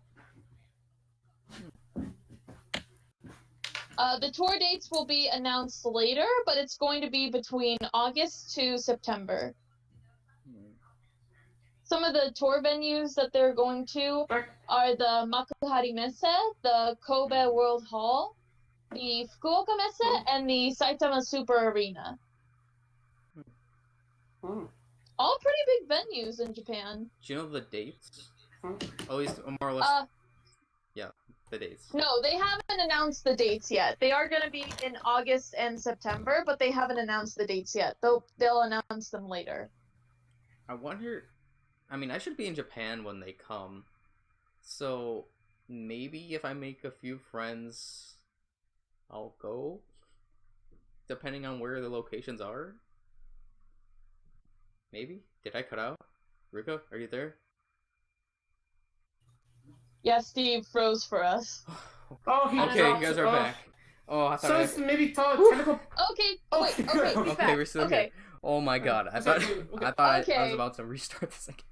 But anyways, like I was saying, that scared us. Okay, like I was saying, like maybe if I make some friends and maybe like some of my friends that are already there, depending on the dates, I might go. Well, dates and locations. All right. Maybe could go. I mean, I'm not really into K-pop, but like just so we can have an experience together, I think that would be an interesting thing to do. So yeah, and then also IZ*ONE is fans and IZ*ONE is performing in New York and within the next week, if I remember correctly. Thanks. Yeah. So they'll be here. Can you say that again? Your call dropped a bit for a few seconds. IZ*ONE will be in New York, performing in New York within this week. Actually, next month. Actually, July 7th and 10th, I believe that's correct? Oh, okay, so it'll be next month. Yeah, I thought it was this month. It's actually next month. Really? Yeah, it's next month. Oh, okay. I'll show you. I'll send you the link. Okay, now we're done with IZ*ONE news. I guess we can go on to STU. I guess. Oh, STU. All right. So I should begin that news? Yeah. Okay. Well, for STU, first, before I go to the STU, I just want to say that about what's happening with what happened in AKB48 world right now. I mean, like, probably one of the only hopes that the group could probably make a comeback is probably with STU, and they're actually surprisingly doing well. I mean, they made a lot of great They're songs. doing really well. Yeah, they have released their Waiting for the Wind, and they opened the boat finally. They've opened the boat, the STU Go. And they have actually their Go-Go Seabird stage. Yeah, then at the theater, which actually interesting, is actually available right now on AKB48 on demand on their streaming service. You can actually watch all those concerts. Which I do not have. I have it, but I'm probably gonna watch it. Yeah, it's probably gonna be great. Cool. Oh, and also by Oshiman in STU for Misaki Imamura. I mean, she actually did very well as well because she was like one of the lead members on No Way Man when AKB48 performed on Big Hits. Oh yeah. Yeah, I remember that. Yeah, she was cool. She was, and I actually I talked to her a few times in showroom, and she's actually also interesting about her is that she's like the first person that's in AKB48 that I actually talked to in showroom, and like she actually knows me actually. She's actually very great. Nice. She plays guitar too as well, which kind of leads me to the first major news of STU is that they're releasing their next single next month on July 28th. 21st. 21st? There is no July 28th. Wait, wasn't it the 31st? 31st. Hold on. Yeah. 31st. No. Yeah, 31st? End of the month. No, sorry, July 31st. Yeah, correct, yeah. And as always, for every STUs, Yumiko Takino is the lead member again. Just like the Yuna Harade of STU. So what are your thoughts on that? I mean, hey. I like Yumiko. Yeah, she's all good. I was thinking that maybe that maybe Nana Okada could have been the lead member on the single, but I mean at least Misaki is in it for sure. I mean she's in every single as well. All the members are participating in the single. Yeah, all the members in the group of even the draft members are in this single as well. Yeah. Really? It's gonna be all. Yeah, all of them. Like with the track on their real Sweden single where they had with the ship. That includes Kuka. Yeah. And Miyuna. I did hear that they're having a part in the music video where the fans are in it or whatever during a live concert. Yeah, because they're filming on the boat theater. Another video on the boat. Oh, another one. Although this time it's fully set up and everything, so they'll maybe actually be able to have make it look like a live segment. Hmm. Like sort of fortune cookie? Maybe.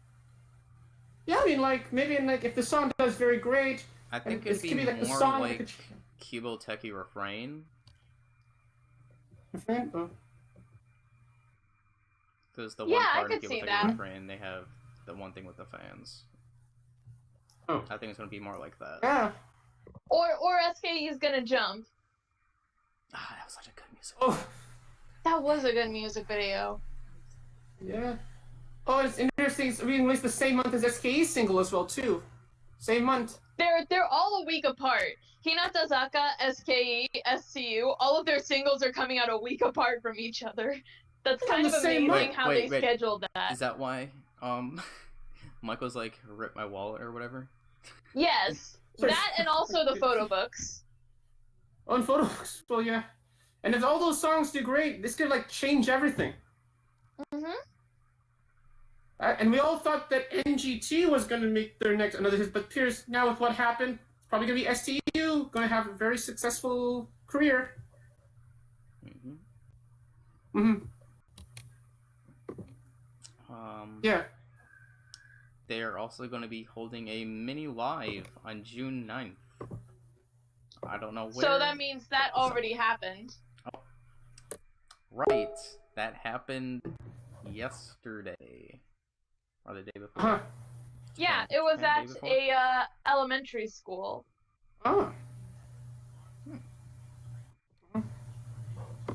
Oh. So yeah, that already happened. I go ahead? Yeah. Okay, so two of the members, Kadowaki Miyuna and Otani Marina, also have guest starring voice acting roles in an anime movie called Children of the Sea. Oh, Miyuna and Marina, I think that's something that fits them. I mean, they sound very cute, actually, both of them, actually. Mm-hmm. Do you watch their showrooms? No, not really. I haven't been keeping up with many of the SDU member showrooms aside from Kuka, but I've also been like lacking on following Kuka showrooms. Although there is a member who I've been wanting to get to know better. Her name is Fukuda Akari. Oh, Akari, yeah.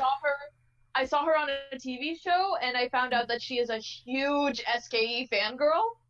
Well, she likes SKE. Oh, that's good. And she does. Miona, I mean, her Oshi is Hidaka Yuzuki. Oh, Mizuki, oh, yeah. Which I'd say that's pretty good taste. Mm-hmm. And like with Miuna, I mean, I know now. Usually at the end of her showrooms, usually says like her catchphrase, and when she says it, it sounds like very cutesy. It's something that could be fitting for an anime film. So actually, that could be a great fit for her. From what I've read, they're kind of like a minor role. They're like part of a school sports team. I forget which sport it was. I want to say it was volleyball, but don't take my word on it. Well, we'll find out when we get more information eventually. Should I get to the next big news in STU? There's another big news story I also want to say as well. This is the last bit of news for them. Yeah. Okay, so the other big news that happened in STU40 is that when this happens, and like another member in STU48, Momona Kadota, announced that she'll be leaving the group. Mm-hmm. Yeah, it's like after what with the other that like left as well. Now another one leaves after probably during their peak of the group. Right? I mean, she could have stayed in the group, but maybe she decided to leave. She's going to stay for a little bit because her last activities are going to be on August 11th. So she's going to have at least 2 more months. And I actually found that after I watched a showroom she did like ago,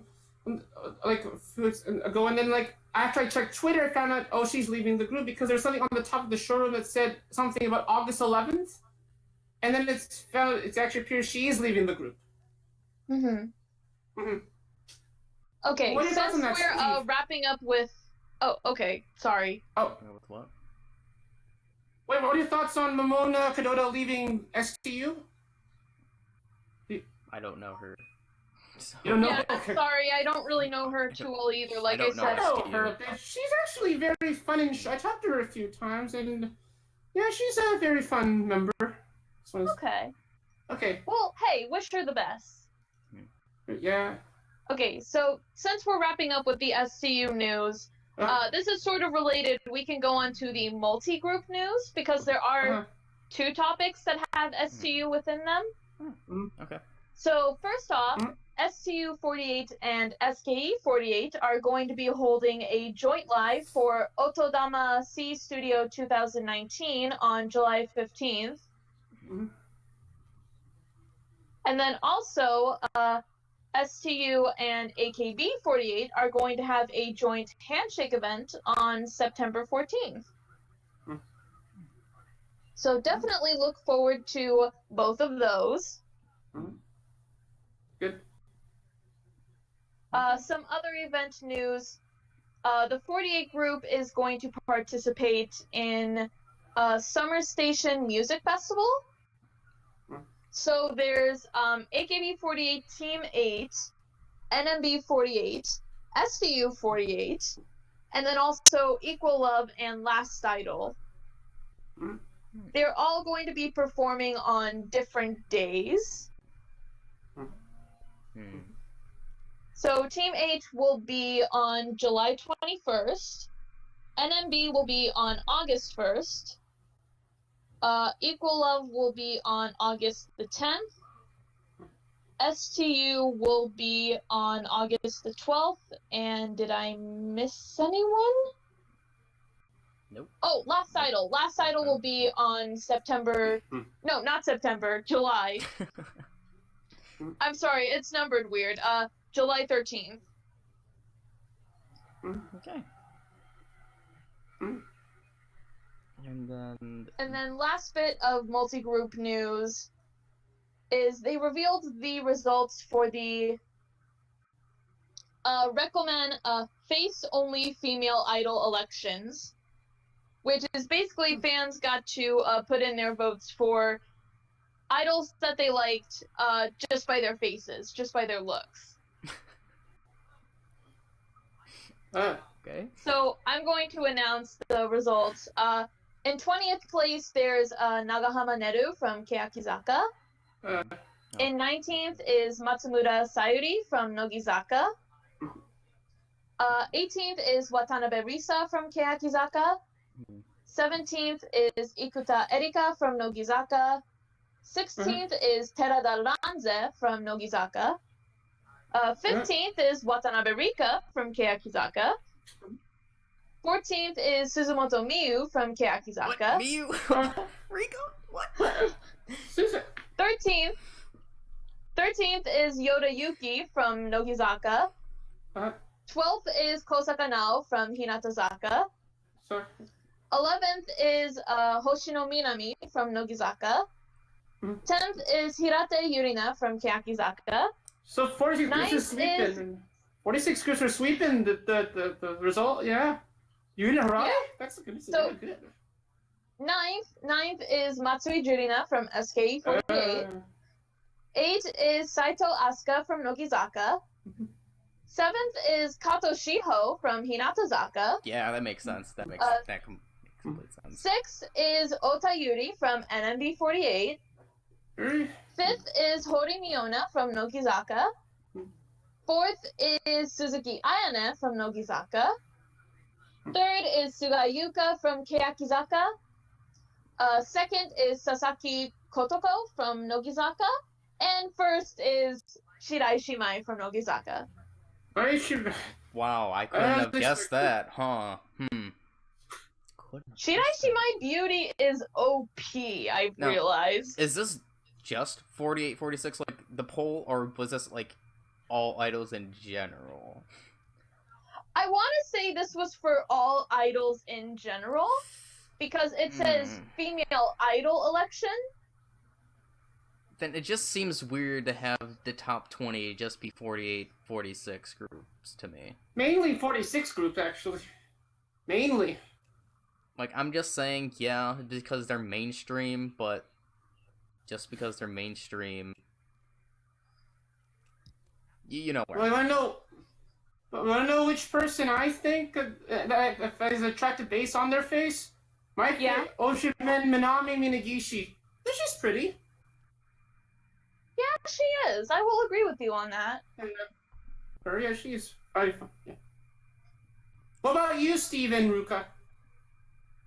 Himari. Well... No. Okay, so obviously, I actually did place a vote. If any of you know me, I voted for Jurina. Although Okada Nana was a close second because she's very pretty too. Yeah, I would have voted for Himari. But of course, Underground. I don't blame you. Chance. She's very pretty. But definitely Shirashimai. Of course. I mean, she's truly a beauty, so it makes sense. Okay. So we've still got quite a bit of news to go. So how about we go on to more AKB and NMB news before we tackle SKE? Sure. Okay.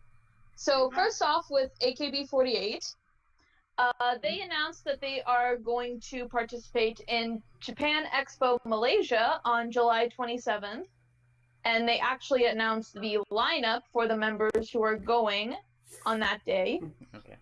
So the members who are going are Okada Nana, Mukaichi Mion, Oguri Yui, Okabe Rin, Taniguchi Megu, and Sakaguchi Nagisa. And then in line with that, within Bangkok, with the handshake. Oh yeah. They're also going to be holding a fan meeting and handshake event on July 28th. I heard it's the same members, so that's why I was like... Yeah, I believe so, yes. So. And then also, Teammate got new profile pictures. I still haven't looked at them. And they're not bad. Oh wait, or have I looked at them? I'm not sure. Actually, I have. Never mind. I updated my rankings, and never mind. They look good.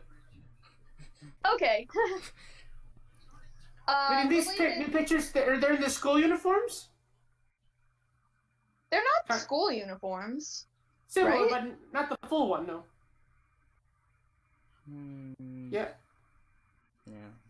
I mean, no, not school uniform. They're like similar, like with the vest. Oh. No. No. Oh, it's another. Oh, okay. Okay. I guess moving on. What? So, in relation to that, Yeah. on June the 7th, Oguri Yui and Shitao Miu appeared on the DHC TV fashion show event. I know that they live streamed it on YouTube. I haven't seen it, so I don't know where they appear at.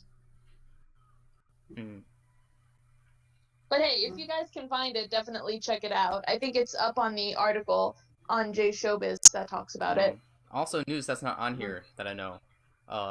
Komi had her girls only wedding recently in the AKB cafe. How many? Oh, you mean like her girls only cafe event? Yeah, she had it was called like girls only wedding or something. I forgot what the official name was. She came out in a wedding dress and they played the like one wedding song. I forget what it is. But like So Komi... it was basically like a bachelorette party? No, it was like an actual like wedding type thing. Okay. So you mean like an after party? No, like reception. Yeah, like a reception. A reception, yeah, reception. Kind of like what they did for Matsumura Kaoi on Zeo Pochi-san. Yeah, but this was just like limited to the cafe. I don't know why I just suddenly slurred at that. But like, Komi, my god. She looks good in a wedding dress? Beauty. Looks really good. How many like events did Haruka do at the cafe? Do you think in the past year? How many? She's done a lot of events within the past year. I don't know how many in particular, but I know that she's done quite. Like, I know that she did one for only guys. She did this one that was only girls. She's done multiple ones with just only girls, if I remember correctly. She's had multiple events. So catering towards her female fans. And then going along with that, Sasaki Yukari has announced that she's going to hold 2 solo events at the AKB Cafe on June 8th. Which has already happened. I'm an idiot. I can't read Colin dates. could have been at that. So she held 2 solo events. That were at 1 p.m. and 5:30 p.m. What were they again? Do you know what the events were? I don't remember exactly. Because I don't remember what exactly they were. I kind of glossed over that news when I first saw it. So that happened. And then the final bit of AKB news is that it was announced that Aikabu will be ending its services on July 10th. They're ending the game. Oh. Yeah, it's like their one about stocks. Yeah. Yeah. I have it. Haven't played it in quite some time. So it's not Who really do you invested it in? Who do you invested it in the game? Alright, Yuki. Oh, Yuki. Oh, okay. I think I also had for AKB Hashimoto Komi and Hashimoto Haruna, if I remember correctly. I don't know. I haven't opened up the game in like quite some time, so. And maybe it's gonna be replaced with a new game, probably after that, probably. A new game. I mean, they already have a rhythm game, which I played. And they do have a new game called Beat Carnival coming out, right? No, Beat Carnival is the rhythm game. Beat Carnival is out. No, I'm thinking of I forget the name, but it's like where they're gay girls. Dice Caravan? Dice Caravan? No, Dice Caravan is already out. Yeah, I know, yeah. Another game, okay. Okay, so before we move on to NMB, are we gonna talk about the you-know-what? Sure, why not? The breaking news we got, yeah. Sure. We should put it in. Whatever. So, I don't know too much information about this, but basically what happened was Yahagi Moeka had got caught, I guess it was like she was hanging out with some of her classmates, and the paparazzi like was making a big deal, saying like, "Oh, she's dating this person." Is it And I think if I remember correctly, she was denying those rumors. Yes, she was denying. But there has been like multiple pictures that have been leaked that kind of like hinting at that she may have been dating somebody. Based on the pictures, I don't know if those pictures are real or not. Were they from Some of them do Boonshun? look compelling. I mean, obviously it's Boonshun because who else but Oh, Boonshun? so it probably may not be true. Yeah. Hopefully, it's not true. The company to ruin lives. That's what I would call it. And this could change everything again as well. I mean, but we'll talk more about this. To me personally, I understand the business side, so like I'm not like going with anything there. But like to me, over the years, like I just stopped caring about this kind of thing. Like, just let them do. I think pretty much everyone at this point is just like, we don't care about the whole love band scandal thing anymore. Like everyone has just been kind of like about it. Yeah, so it's like I don't care anymore about the dating situations. Like, they just don't faze me. Like if they do it, I'm fine with it. Like, but like I said before, like I do understand the business side and aspect to it. How they're like basically like investing in these girls their money, and having them do like this breaking quote unquote contract thing. Like, so I do understand how it can be how they're losing money on investment, but whatever. Like I said, I don't care. I honestly just don't care about dating. So yeah. All right. Well, wait and see. All right, moving on to NMB48 news. Actually, just 1 second. I just thought of something. Moeka did mention how she was telling AKS about like stalking harassment from paparazzi. That I do agree with. That I do not agree with the paparazzi at all.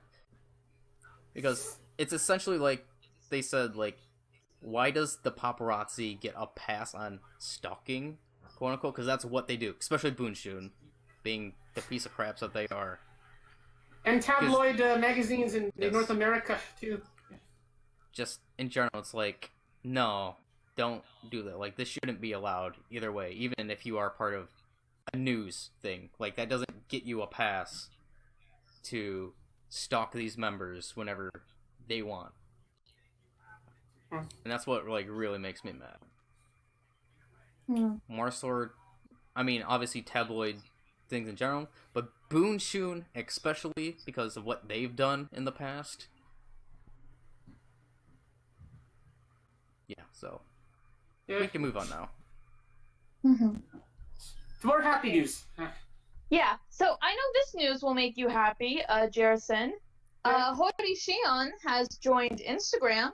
Oh yeah, she opened her Instagram account. Yeah, I thought she was using it, but she just used it now, but it's actually after her birthday, actually. And and so like, and some of her, many of her posts on her Insta are actually like, still talks about like food, but also things she like soccer and her favorite soccer team as well. They're actually, and there's like one thing in her story where she kind of uses the Instagram filter on like where you can turn to anyone. She kind of like turned into like those virtual YouTubers. Wait, there's a feature. Oh, okay. In one of her stories, yeah, she used a little like the filter to make. I'm not surprised there's a filter for that in Japan. Yeah, it's available worldwide. I have not noticed. Cool. I don't use filters. It's starting to be like a trend right now, actually. Yeah, so it's actually if Shion Hori, follow her on Instagram. And then also. All right, next bit of news. Can I give Shirama Miru revealed her photo book cover recently. Looks good. I like it, so yeah. It's gonna sell more than Mai Shiraishi's photo book Passport? I don't think so. I don't think it's gonna sell more than Shiraishi. Shiraishi is like just something special. That's all I have to say. It's gonna sell high, but it's not gonna sell like Shirai Shimai high. But didn't both photo books have the same photographer? Yes. Also, if I remember correctly, the same photographer was used. Who was it? Was it Ikuta Erdogan? Rena Kato's photo book? Rena Kato? Oh, Kato Rena. Oh yeah, it was Kato Rena. Yeah. Yeah, and we all know that photo book. Wow. Yeah, bye. Risque. And then within, I guess, theater news, they celebrate Theater. 500,000 visitors. Oh God, I can't even. On June 4th, they've gotten their 500,000th visitor. That's amazing. Congratulations, AKB. Yeah, 48. And then, if you want to announce the last one, Ruka, because I think that's what you were going to announce before. So, yeah. Last bit of news is on Quintet, their official subunit, announced their first hall tour, which is going to be in August, tail end of August. And they're also opened up their official YouTube channel. Woo! It's official. They're now a YouTube. They're now officially a group now. Officially. This is That means an album is probably going to be the only subunit that is relevant. Relevant? I mean, yeah. As much as I love Crescendo, they haven't done much yet. Although there's a part of me that hopes, this is just me, like, wishful thinking. But, since, some of the members, like, we had Obata Yuna and Ishiki Rena graduate, and they were part of Love Crescendo. And we have now, some of the new members having joined in. You think they're gonna add for the ninth gens? Senbatsu lineup? No. I'm talking about Asai Yuka and Nojima Kano. Yes. I want them to join. Like, seriously. Like, Asai Yuka, she's great. She has a lot of potential. And I know one fan of hers on Twitter who I think would be very happy to see her participate in Love Crescendo. And Nojima Kano, as we all know, is an excellent singer. So they can come in and, like, take Rena Hyu and Yunana's place, and then when Mayan gets back, maybe then we could get a new Love Crescendo song. I would just love that. Yeah. Yeah, that'll make things more interesting. For maybe the next single. Yeah. Yeah. Okay, so for Quintet's hall tour, they're going to start in the Kanto area on August 22nd, which, funny enough, is my birthday. Everything happens on your birthday, Ruka. Why is that? Well, I mean, not everything. Like, there was there's Akimoto something that Sayaka's happens every graduation concert year, at Tokyo Dome. Something And happened then- last year. Wait. That was on my birthday. I can't remember what it was. Was it the Nanabu no Nijini single? Wait, was it? I don't know. I have no idea. It's blanking on me. I'm sorry. No, something did happen last year on your birthday. I do remember that. On August the 29th, they will be at the Oryx Theater in Osaka. And then on August 31st, they will be at the NTK Hall in Nagoya. So, yeah. Technically the only relevant subunit. Because as we've known for the past couple years, like, subunits kind of aren't really a thing. Like, they're made, they do, like, 1 or 2 songs, and then they just kind of, like, end their existence. I don't know, but that was terrible wording. Or just, they don't become relevant at all. But then some of them, like, released an album? I know Not Yet released an album. Yeah, but that's, like, old, classic AKB. Yeah, old, yeah. Those days. Yeah. We're talking about, like, recent AKB. Oh, yeah, recent, yeah. Which is why I'm waiting for the Love Crescendo comeback that we all need. And the Quintet album, too, as well. Yes! Give us Quintet that! album. We want that, yeah. And speaking about birthdays, I mean, like, interesting, like, the complete first season of SK Bingo will be released on the same day as my birthday, October 4th. Oh, cool! Didn't go good. Yeah. Will anything happen on my birthday? I mean, the Emperor's birthday is not my birthday, so will anything idol-related happen on my birthday? Well, we'll see. Your birthday is, remind me? October 22nd. It's gonna be the crowning ceremony, or whatever. The enthronement October ceremony. 22nd. Yes. We will keep our eye out for any idol news that is happening on October 22nd. Yeah. I don't think so, because it is the enthronement ceremony for the Emperor, so I'm not sure if anything else will happen. But yeah, I mean, the anyways, entire council will be watching that, yeah. Alright. I guess. Let's go through now the news for SKE48. Yes. Because that is probably the second longest, next to all the graduated member news. Yes. Can we just, like, get off, like, some of, like, the minor things, like, just really quick? Oh, sure. One, Obamina announced her photo book release on August 2nd. So, maybe I'll get it. Maybe. And then also, I'll also put this in the minor announcement. The announcement that Jirina was supposed to make. You already know my feelings on this, Ruka. I thought it was going to be something different. And then it just so happened to be, yeah, I'm just going to have my Seitan-sai. And what date was it? June 17th. Yurka, you know my feelings of how, like, I feel like Seitan-sai are pointless the more you go away from the birthday. You know my feelings on that. I mean, still happy that it's happening. But, like, still have it closer to the birthday. I understand. Like, but I understand. I mean, this is the second time that she's done her birthday stage in June. I just want Seitan-sai to be close to their birthdays, just like the smaller, lesser known members. I just want the birthday. I mean, I know what you mean. Like, you do gotta reason out, like, Judina is, like, super popular, super busy member. It's gonna be hard for her to be at the theater every day, like some of the other members. But I have to think for, like, this year, like, I mean, I wouldn't say that she hasn't done much, but it's like she has more free time. She had more free time this year compared to other years. So I felt like it could have been closer to her birthday. I mean, I do know what you mean. Like, as of recently, she has been doing quite a bit in terms of, like, work for SKE and solo work. But she's had, like, quite a bit of free time. Like, she recently revived her Nanagogo account.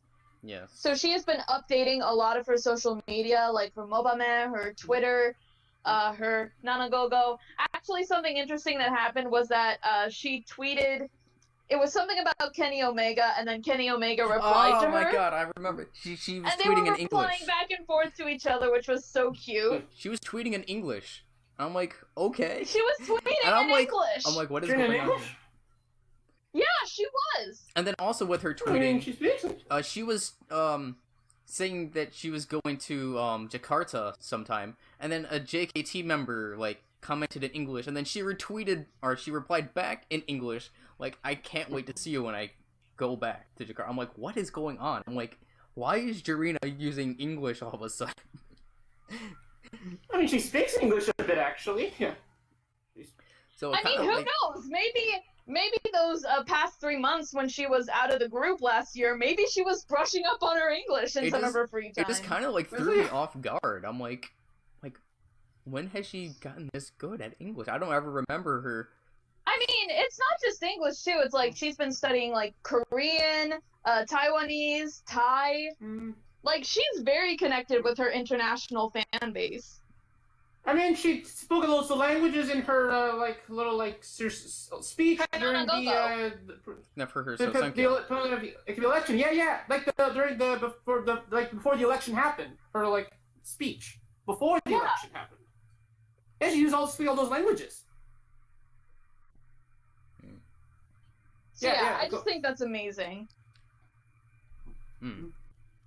And also, Steve, also think last year when her Seitanzai happened in like December October. or something, Was it when December? it was I the thought end it of was the year. I thought it was October. October. It might have been October.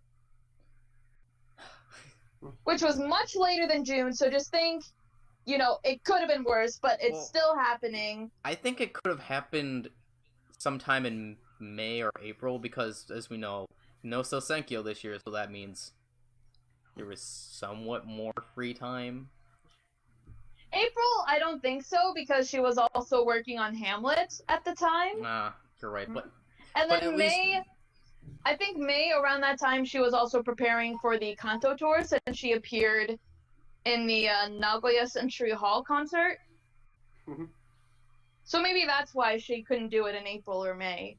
But I still feel like it's just me, but like I just want I know. 12th the birthday for it to make sense. Because it's just so weird when it's like, just like Jurina's Seitanzai last year in October. She's getting a birthday cake in October. Like 6 months after her birthday. I'm like... It's like... I mean, you can still go with the technicality that it's an early birthday stage, since... but that's literally halfway to your next birthday. Both after and... Oh wait, that'll be August. I'm in September, but still... And it's moving on. Let's see what other small things. So, SK members. Go on.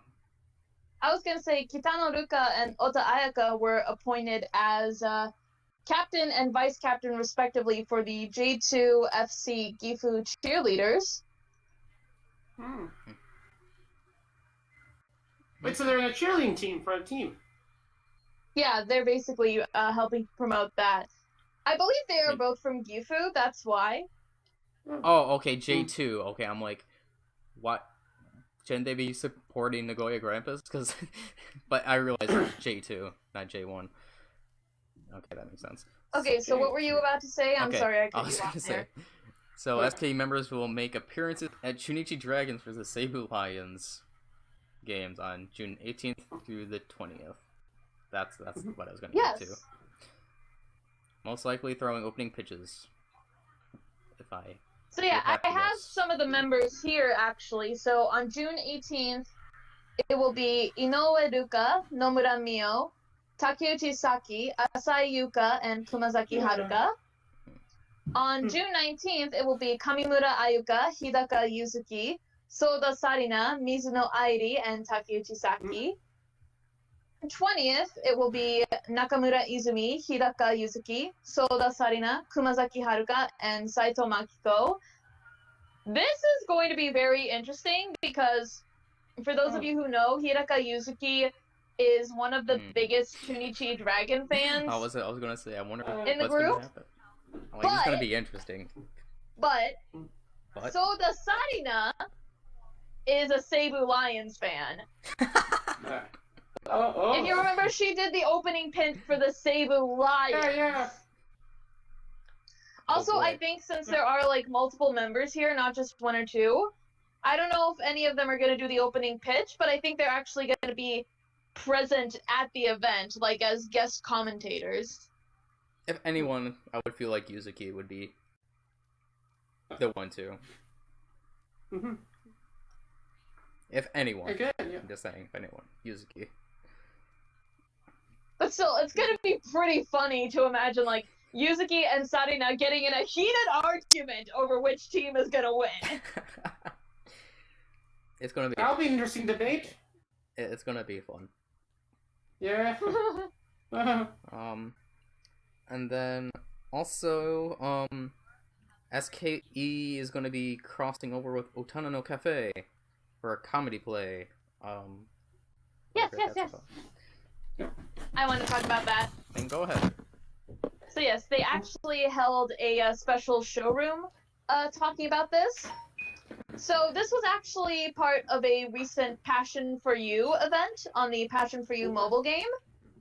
The members who had ranked in the top 5 ranking got the opportunity to collaborate with the comedy sketch group Otonano Cafe and have a special comedy show with them. Okay, so if I remember... Now, for those of you who may know, Otonano Cafe, they have collaborated with several 48 group members in the past. They did a show with Nishino Miki. They did a show with Nogizaka member Inoue Sayuri. They did a show with Kizaki Yuria, a former AKB member. And then they did do a couple of sketches with several SKE members like Soda Sarina, Oba Mina, and even Obata Yuna, which I thought was pretty funny. You should have seen it. She had basically a giant coffee mug on her head. It was ridiculous, and it was so funny. Okay. So yeah, the members who won for this event were Soda Sarina. What? No? No. Soda Sarina, Matsumoto Chikako, Saito Makiko, Takeuchi Saki. Saki was actually first place. And second place, this made a lot of fans really happy. Kyuki, or 9th Gen Kenkyusei, Shirai Yukino. Huh. Oh, I was thinking of the last Passion for You thing where Ego Yuno won. That's why No. Different one. Okay, so this is a totally different contest. Okay. Yeah, this is totally different. Okay. Although there is something else going on, which I'll talk about later. Okay. But so basically on the showroom where they were talking about the show, they had announced, like, they talked about a couple details of the show. They announced the title of the show, which is going to be Tonight Under the Bridge, which actually plays a big part in the plot. Basically, the plot is Takeuchi Saki will be the main heroine, the main girl, and she will be the main love interest to the main character, one of the guys. Satoshi is his name. And so they used to date in the past, but then they meet each other years later, and Saki tells him, I want to start things over with you. Meet me under the bridge so I can hear your answer. And after they walk away, and Satoshi is like, meet her under the bridge? Wait, what does she mean by that? What bridge is she talking about? And so it's basically him going on a quest to find out which bridge is she talking about. Okay. And they talked about a couple of the other members' roles. Shirai Yukino and Saito Makiko are going to be some of Saki's classmates. And so the interesting thing about Otonano Cafe's comedy shows is that even though they do have one main plot line, it's like kind of more of a collection of several, like, multiple skits. So that at first it seems like they're all kind of disconnected, but then you find out, like, as it goes on, they're all connected in some way. So what makes it interesting is that, like, Saito Makiko is, like, the super honor student of the school, of her and Saki's school, and then Shirai Yukino, basically the way they explained it is that she's a high school delinquent gang leader. Huh? I honestly am so excited to see that. Matsumoto Chikako is going to play a detective. Right now I'm just getting the image of Seiko Kitame Tante. And then Soda Sarina, oh, this is so funny. She is going to be a bridge fanatic. She's a fan of bridges. Yeah. Basically. It'll be all great, yeah. That'll be fun. A bridge fanatic. Yes. It's like, wow, this bridge is like the longest bridge of all. Yeah. You see why I love this? Be a fun play. So yeah, I'm definitely looking forward to that. I hope that it will get like a TV airing or something like some of their other shows, because I so want to see this.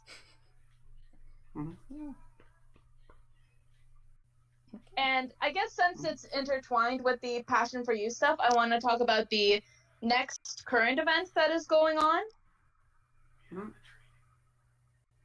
So the current event that they are holding on Passion for You is a movie role competition or movie role member requests event. So the member who wins in first place at the end of this event will get a lead role in a movie next year in autumn. Well, then I already know who I want to win. And it's not Who? Jarena. No, it's another person that we're going to talk about soon in the news. They actually announced some of the preliminary results. First place was Takayanagi Akane, I believe. And second place, this was actually interesting, was Kumazaki Haruka. But yeah, that's going to be interesting.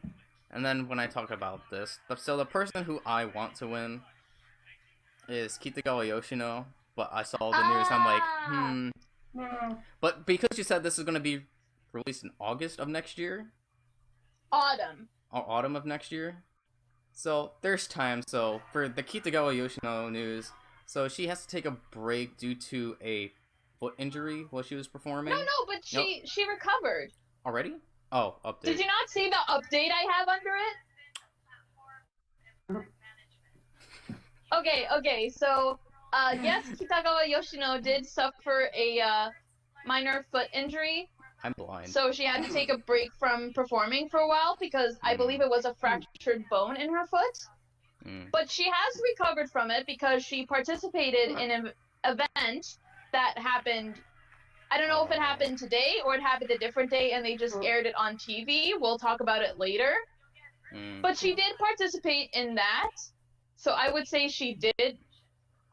Or I guess if it happened on a different day, maybe it is she's still recovering for it. I still don't know. I don't know if this happened on a different day, but it was live broadcast. So I want to say that this did happen. Okay. I want to say that this happened recently. But yeah, I want Kitagawa Yoshino to win. Because I believe that she deserves a leading role in the movie. Because her acting is really good, so. And then I see something with Kitagawa Ryoha. Something about Mobame. Struggling with a leg injury? Ryoha struggling with a leg injury? Yes, so she opened up about this because, at the event that happened today that we're going to talk about later, a lot of fans noticed that she had taping around her leg. And she recently opened up on her Mobame account that she has been struggling with this leg injury, that this is why she hasn't been able to participate in several events or live performances.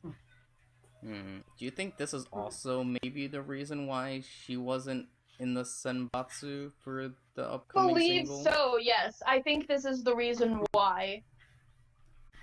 Wow.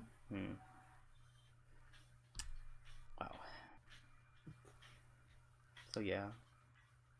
And then I guess more into KeyHolder somewhat news. So KeyHolder announced that SK Inc. is going to be changing its name to Zest Inc. because they have other projects, if I remember hearing correctly, that they want to put in with this. So not just SK. And also thinking of SK48 more as a brand on their own. Yeah. So yeah, so they're changing the company name. Nothing too big. I mean, I guess it is somewhat big, but not like... What's the significance of Zest with SKE48? I mean, I think that's just a name they picked out. I don't think there's any correlation to anything. It's maybe they're merging some of their assets to make them into one asset. Now they have Zest Incorporated. Think of that, yeah. Okay. So... Alright. So... I guess before the big news, is this the last piece of news before the big news? So, SKE Zero Position Live 2019 at ZEP Nagoya will be live broadcast on TBS Channel 1 on June... Wait, did that happen already? Never mind. Today. It already that It happens happened today. It happened today, and I saw it. And how was it? Oh, it was great. Basically, all of the members, they were having a sort of competition for them to be chosen as the center Zeropoji. So basically, all the members who participated, there was 16 of them in total. They got to choose a song of their choice to stand as the center position, and they got judged by 3 people. I think one of them is a comedian, one of them was Saito Makiko, and one of them was Anna Sensei. And the winner she not only got to be featured in a magazine, but she also got to be treated to yakiniku. Yakiniku. Can you tell us who won? Do you know who won? Oh, yeah, of course. Oh. Yeah, Okay. I did. I watched it. It was actually live streamed on Facebook, and I think it should be up on Bilibili for you guys to watch later. The winner was actually Ego Yuna. She did a pretty awesome performance of Ame no Pianist. She was pretty cool in it, actually. I had a bit of trouble hearing her voice because Ego-chan does have a tiny voice, and it certainly didn't help that Nojima Kano was in the same unit as her. But like her stage presence when she was performing was really cool. Some other personal highlights from the event was Kumazaki Haruka centered Mae no Meri. Very, very nice. Kamada Natsuki centered Nagisa no Cherry. That was an classic song. Goto Rara centered Glory Days. Ryoha centered Hoho Emi no Positive Thinking. It's actually one of her personal favorite songs. Matsumoto Chikako centered Gingham Check because she admires Oshima Yuko. And they actually did a few Sakamichi songs too. So Kitagawa Yoshino centered Sekai ni wa Ai shika nai. Okay. Nojima Kano centered Nandome no Aozora ka, which her vocals were beautiful. And then this blew me away. Furuhata Nao centered Garasu Oware. Oh my, really? Dude! I want to see it. Dude! My dude! I want to see it. She was so cool. Did she do the dancing? Yeah, she did the dancing, she did the headbanging, she did everything. And then she kept getting Kizaka 46, possibly. She could. But you said this is on Bilibili. Yes. I'll just watch it just to see that. I'm sorry. I just really want to see the glass of water. Well, if you also want to watch, she was also in the unit for Itoshiki Natasha that Tani Marika was the center of. So definitely watch it for that too, because Itoshiki Natasha is a really awesome song. And then I see there's something related to the 9th gen. Oh yeah, so the 9th gen are going to appear on a few episodes of Zero Position that will be airing in July. I wonder if this is going to be similar to the episodes of when Oba Mina was lecturing the 8th gen. Possibly. Because Goto Rara is going to be part of that. Pretty much 9th gen month on Zero Position. And then the big news, SK news. The only one that we have left. Oh, yeah. Actually, before we go to that, I have 2 more things I want to talk about. Okay. So, the SK Bingo Kanto Tour concert at Century Hall that was in Nagoya, that was live streamed, but they are going to have a TV airing of that on June the 19th. So you might be able to get another chance to see the full concert. And then also, this is related to Hamlet. but they started streaming it on Hulu in Japan. Like, not the live stream version, but like an official streamable version on Hulu. Like the Blu-ray version, it'll be on the box set of of the complete first season of SK Bingo. I mean, I don't know if it's going to be the same as the Blu-ray version, because they actually had a couple different camera angles. Oh, the camera angle, that's a possibility, like, yeah. Basically, I wasn't able to see it on Hulu Japan because I don't have Hulu Japan, but I was able to see it because a fan shared a Google Drive link of it, so I was able to see it. I will say, very, very good quality, much higher quality on the audio and visuals than the live stream version. Very, very nice. So yeah, now we can do the big one. The big one. Go ahead, Nico. Oh, of course. So, Furuhata now announced that she will be holding a solo live at Key Studio in Tokyo on June 27th.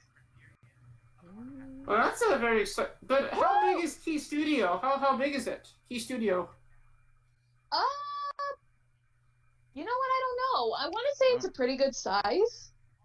Like it's not a super big venue. Oh, so it's like probably gonna be like an intimate concert, probably. Would this be like considered on par with what Yukurian has done for her solo concert? You like that, maybe? I don't know. I know that she is going to be holding it at 2 different times. So there will be 2 performances on that one day. We drop for some. Okay, it's back. I will be happy just to get some footage of the performance because I would love to see live performances of her songs from her mini album. Okay. Like, seriously, couldn't you just imagine Honsho with like a live band or something? I love that song. Well, it's probably going to be a very exciting concert. And plus, like, just imagine, because For Me has the saxophone part in it. Oh my god. Will she play the saxophone? Who knows? I would be so happy if she did. That would be great. And then I guess now's a good time to go to the graduated news. Yep. Wow, It's all we got left. Yeah. I mean, there's that other non-idol news that we'll save for last. Yeah. So yeah, going on to the graduated news, we can somewhat get by these fast, because we're going on to almost 2 hours already. Yeah, we should probably in just total, like it's almost try to speed through this. Yeah, I got you. Yeah. 2.5 hours. So I guess the first one is for AKB no Atadare, the whole alumni association.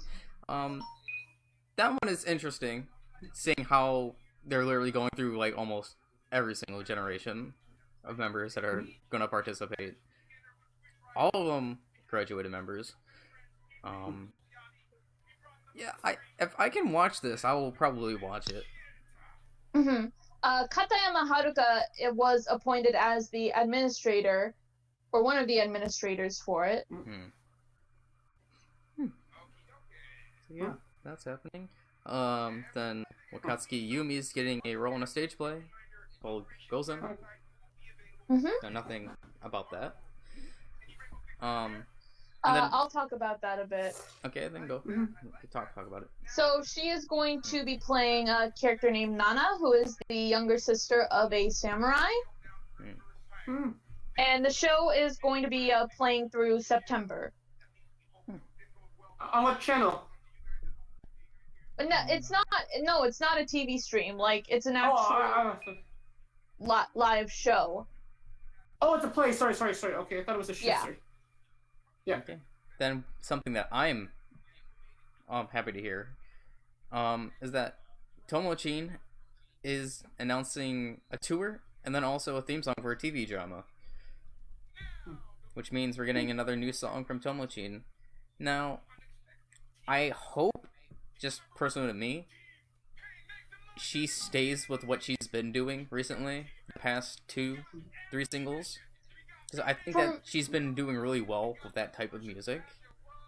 Yeah, from what I'm reading of the article, she actually wrote the song herself. Because it and is... the drama will begin airing on July 15th. If I remember correctly, it's gonna be like a romance drama? From what I can tell of the poster, yeah, it looks like a romance drama. So hopefully it sticks with what, like I said, like her recent singles have been. But yeah. Hey, Jerison, again, I hear like a TV or something on your end. Oh, something on? Okay, let me just fix this. I think. Is there okay, did you know you hear anything now? No, we're good now. Okay, good. Okay. And then for the tour, dates? she is going to be at Osaka Business Park on October 19th. She's going to be at Yokohama Landmark Hall on October 26th, and she is going to be at Chuden Hall on November 3rd. Maybe. I know I keep on saying this, but maybe I could go. Maybe. There's a possibility. It'd be nice to see Tomochin perform for once. So, yeah. And then, another singer news. So, Big Echo Karaoke Chain sets up special karaoke room for Wasamin Yosa Misaki fans. Yeah, that's kind of cool. I'm gonna assume it's gonna be more Enka-ish. So yeah, it is going to be available temporarily from the start of June to the end of August.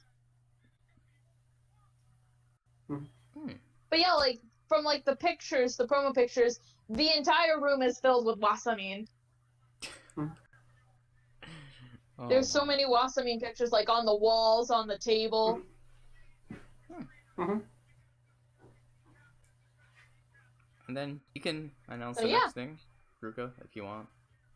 Okay, so this is pretty interesting. So Nakanishi Yuka, who had previously retired from entertainment and is currently married now, she is coming back into the show business and she is restarting her career as a motion capture actress for the Solid Cube motion performance team. Interesting. And best of luck to her.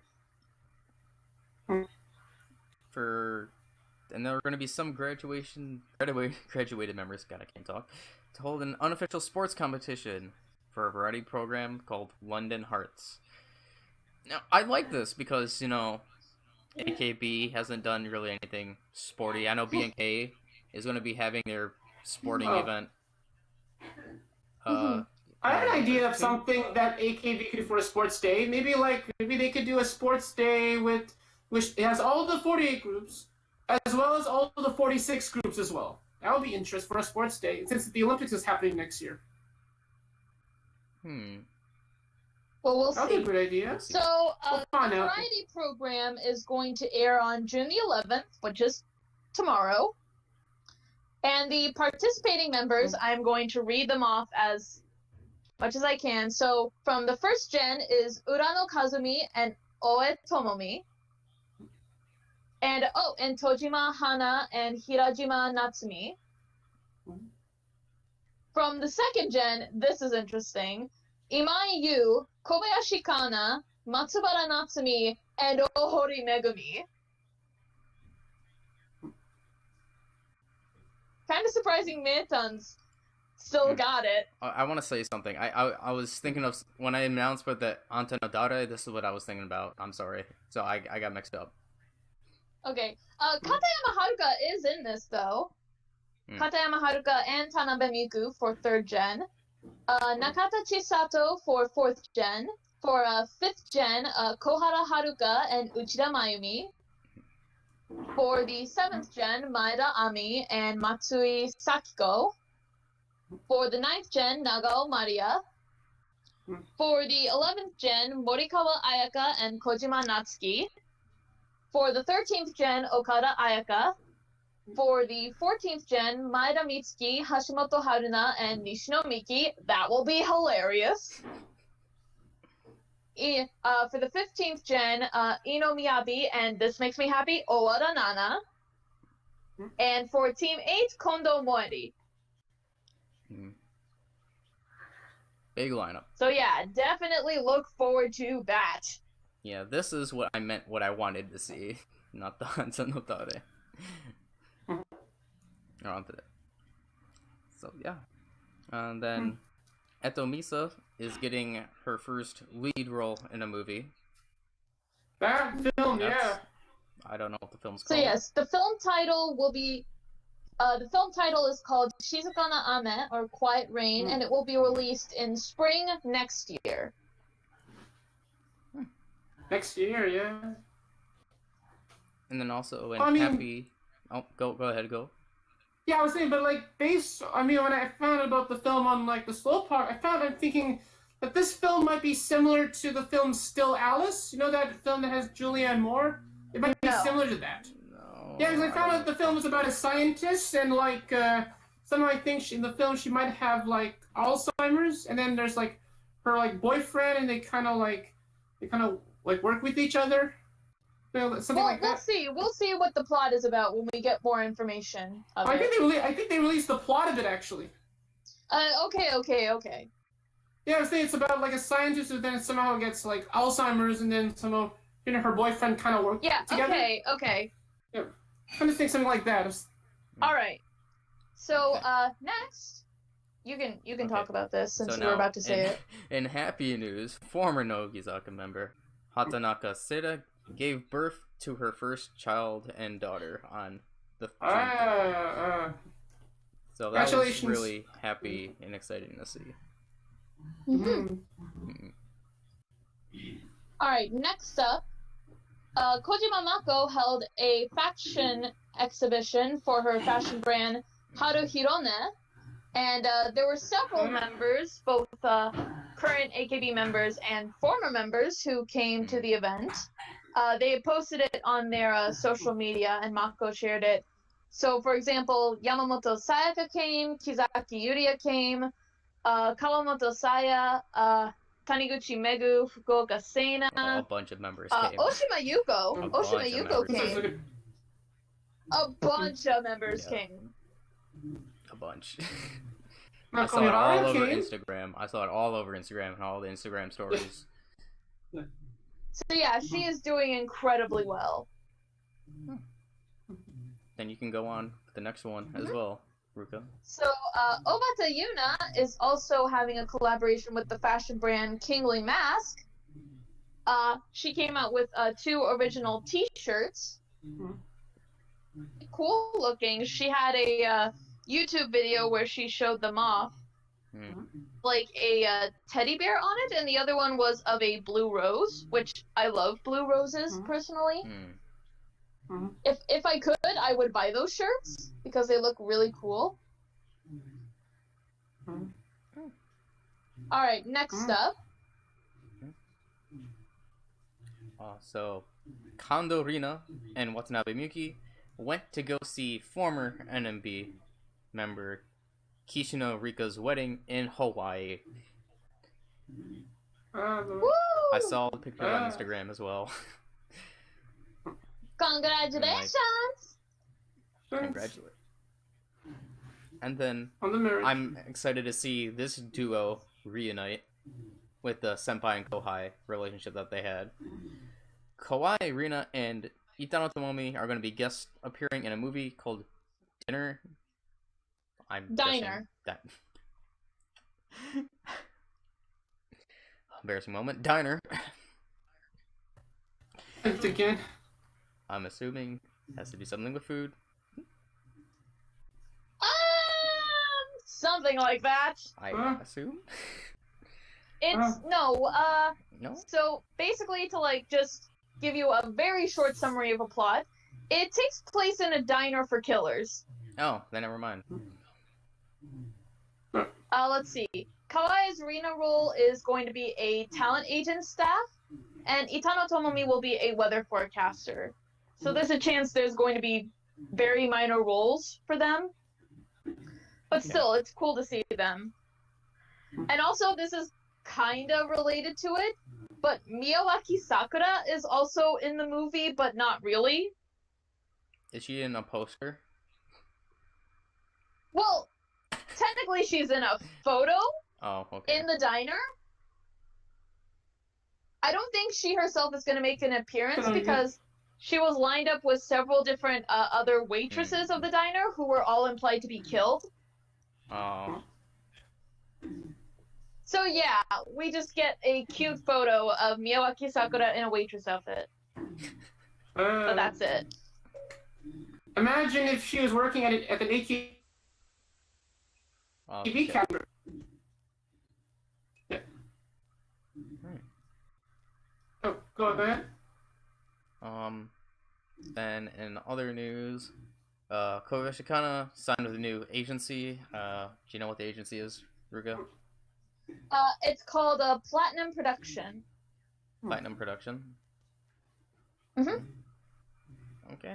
Never heard of them before.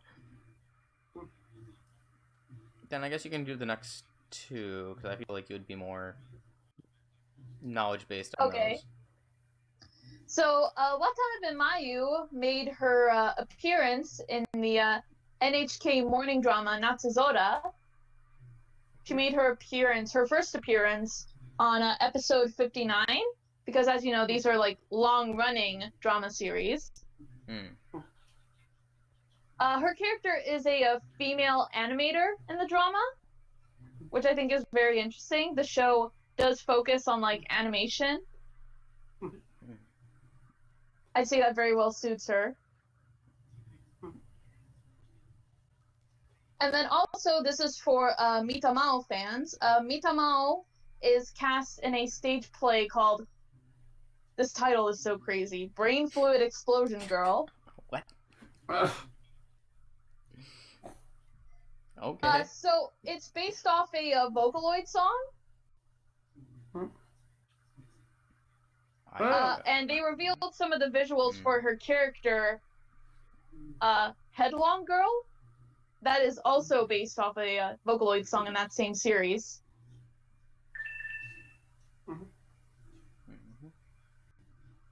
The song's not really my cup of tea. It's a really dark song. But if any of you are interested in it, you know, like for Mitamao at least, go check it out. And I guess either one of you two want to announce the next one as well. Like Oh, okay.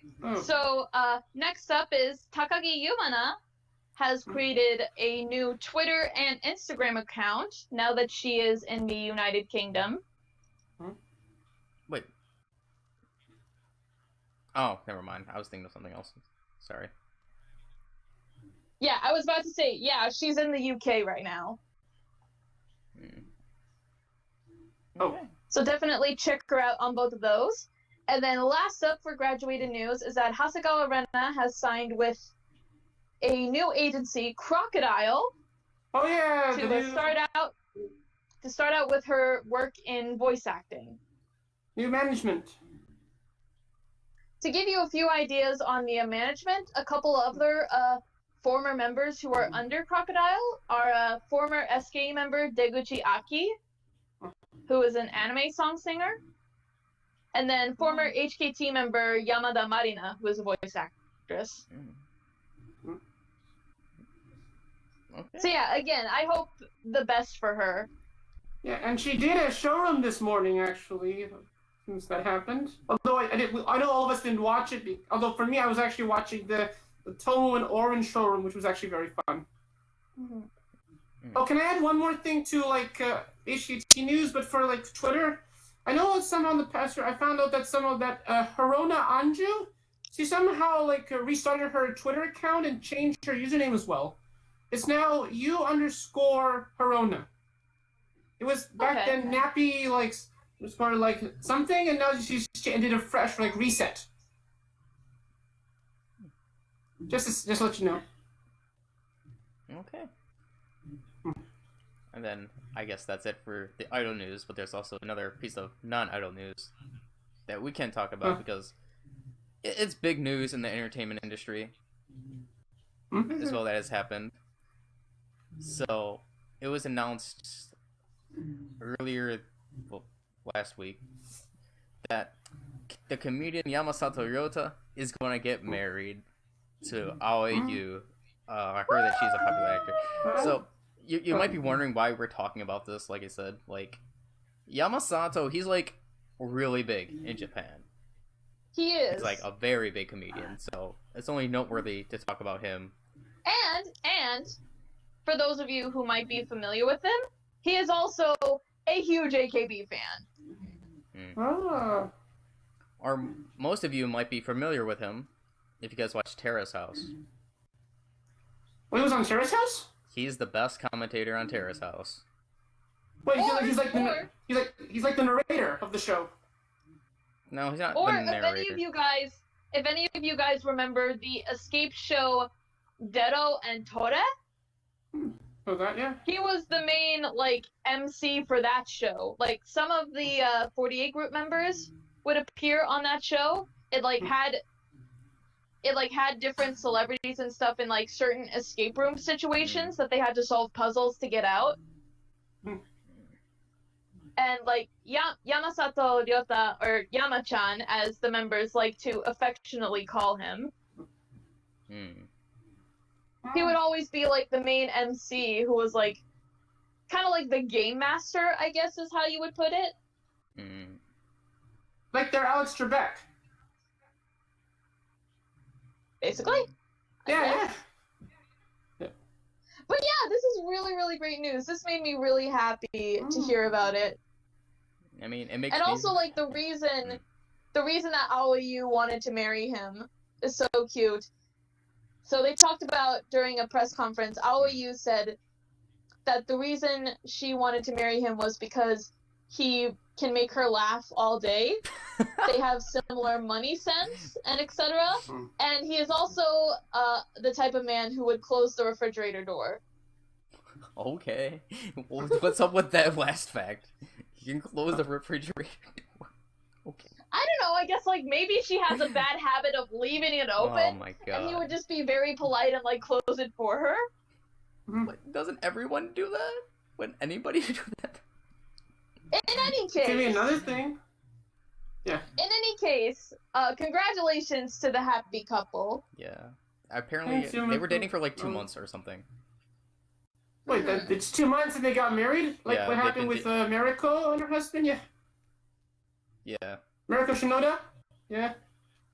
And I'm really, because like I said, he's like the biggest main like commentator on Terrace House, and he's always the butt of the joke about like the relationship things and like how he can't get girls or whatever. So he's always like the butt of the joke. But now he got a girl! But now he's actually married. Woo! So it's so nice to see. I just wonder how that's going to change his commentating on Terrace House going forward. If I had to be honest. He's probably going to give marriage advice, probably. Oh, who knows? But yeah, there isn't really that much show, like, things on shows, per se. I haven't watched anything. I mean, I did watch episode 4 of, Hina Bingo. The weird thing that I've noticed, it's like, they're leaving stuff out of the episode, like, obviously, like, the thing I noticed with, like, part 3 when they were doing the, like, what was it? Where the members were being strict, what was it called? The scolding. Like, yeah, the acting thing, yeah. That I was assuming that the next episode would be like part 2, but they didn't do that. Apparently, it's just on Hulu. If I am right. Oh no, actually, I think after the episode, when they are the second part of the episode where they do like something with they talk, then they showed actually some like deleted scenes from the first 3 episodes, including the scene with the scolding. And then I know for episode 4 with the training thing, they also did the same thing, because I was hoping for Yeah, part those show 2. deleted scenes as well. They showed all deleted scenes from the first 3 episodes, yeah. Because that's what I wanted to see as well. Yeah, you'll see it eventually, yeah. I mean, Hulu has Hina Room, which of course, I also watched that as well. That's fun as well. And then, other than that, the only other show that I watched was Kiyaki de Kakanai. They did the one... Well, I watched 2 episodes. The one with the Kansai Ben, I didn't care for that. That was like, whatever. Oh, the one where they have to do like a show that is in Osaka? Yeah. With the Osaka slang, yeah. I didn't really care. I kind of want to see that because I personally enjoy Kansai Ben. And then the newest episode that I've seen, or at least that depressing subs is they returned to the memory thing. Yeah, the memory quiz. That was kind of like interesting. I'm not gonna lie, I actually liked that. Oh, wait until you see this week's episode that aired earlier this Sunday. They do something really funny. Well, I know that Sawabe is in the chair. I know that based on the preview. Yep. But the highlight for the part 1, Matsudata Riko being an idiot like always. So, yeah. Oh. And then, well, for me, I mean, so far I only watched, like, the Hina Bingo, but I know, like, I didn't watch, like, the most recent episode of AK Bingo, but in their most recent episode, they did something where I think, like, some of the members actually recreated the video of their first hit single, Aikakata. They, like, recreated it. They went back to the location where they filmed it, and they kind of recreated the video. Cool! Yeah, I haven't seen it, but I'll probably watch it eventually and see it. That will look interesting. So, and Yuki's in it. Well, she was not in that song, actually, by the way. But, yeah, that's it for the news. Before we leave, I'll say a couple things. So, I plan on doing another one of my Sosenkyo streams, like, right before I leave. Before I go to Japan, because, like, I know it's supposed to be in September, so I might do it, like, on September 1st, maybe, or very late August. So only like 2 months essentially away. Probably nothing's gonna change that much. And like when I was talking with Ruka before, something that I want to do before I go to Japan is I'm probably gonna make a video of like my history with idols, essentially starting from like when I got introduced to idols to where I am right now with the underground idols. Because when I go to Japan, a lot of things are going to change, because I'm going to be getting into a lot more underground idols, so I just want to, like, make a video on, like, my idol experiences and everything up until now, if that makes sense. So, look forward to that video whenever that comes out. So, yeah, I'm planning on that. And then also, once again, sorry for the many technical problems, technical difficulty problems. A lot of technical problems. This show might have the record. This episode might have the most record for the most technical problems. Welcome to the world of technology. Yeah. So hopefully this doesn't continue with the technical problems, because there's nothing that I can do on my end. I mean, all my equipment's all great right now. But yeah. My equipment. So. Until next time, guys. See you guys later. Bye-bye. Bye-bye.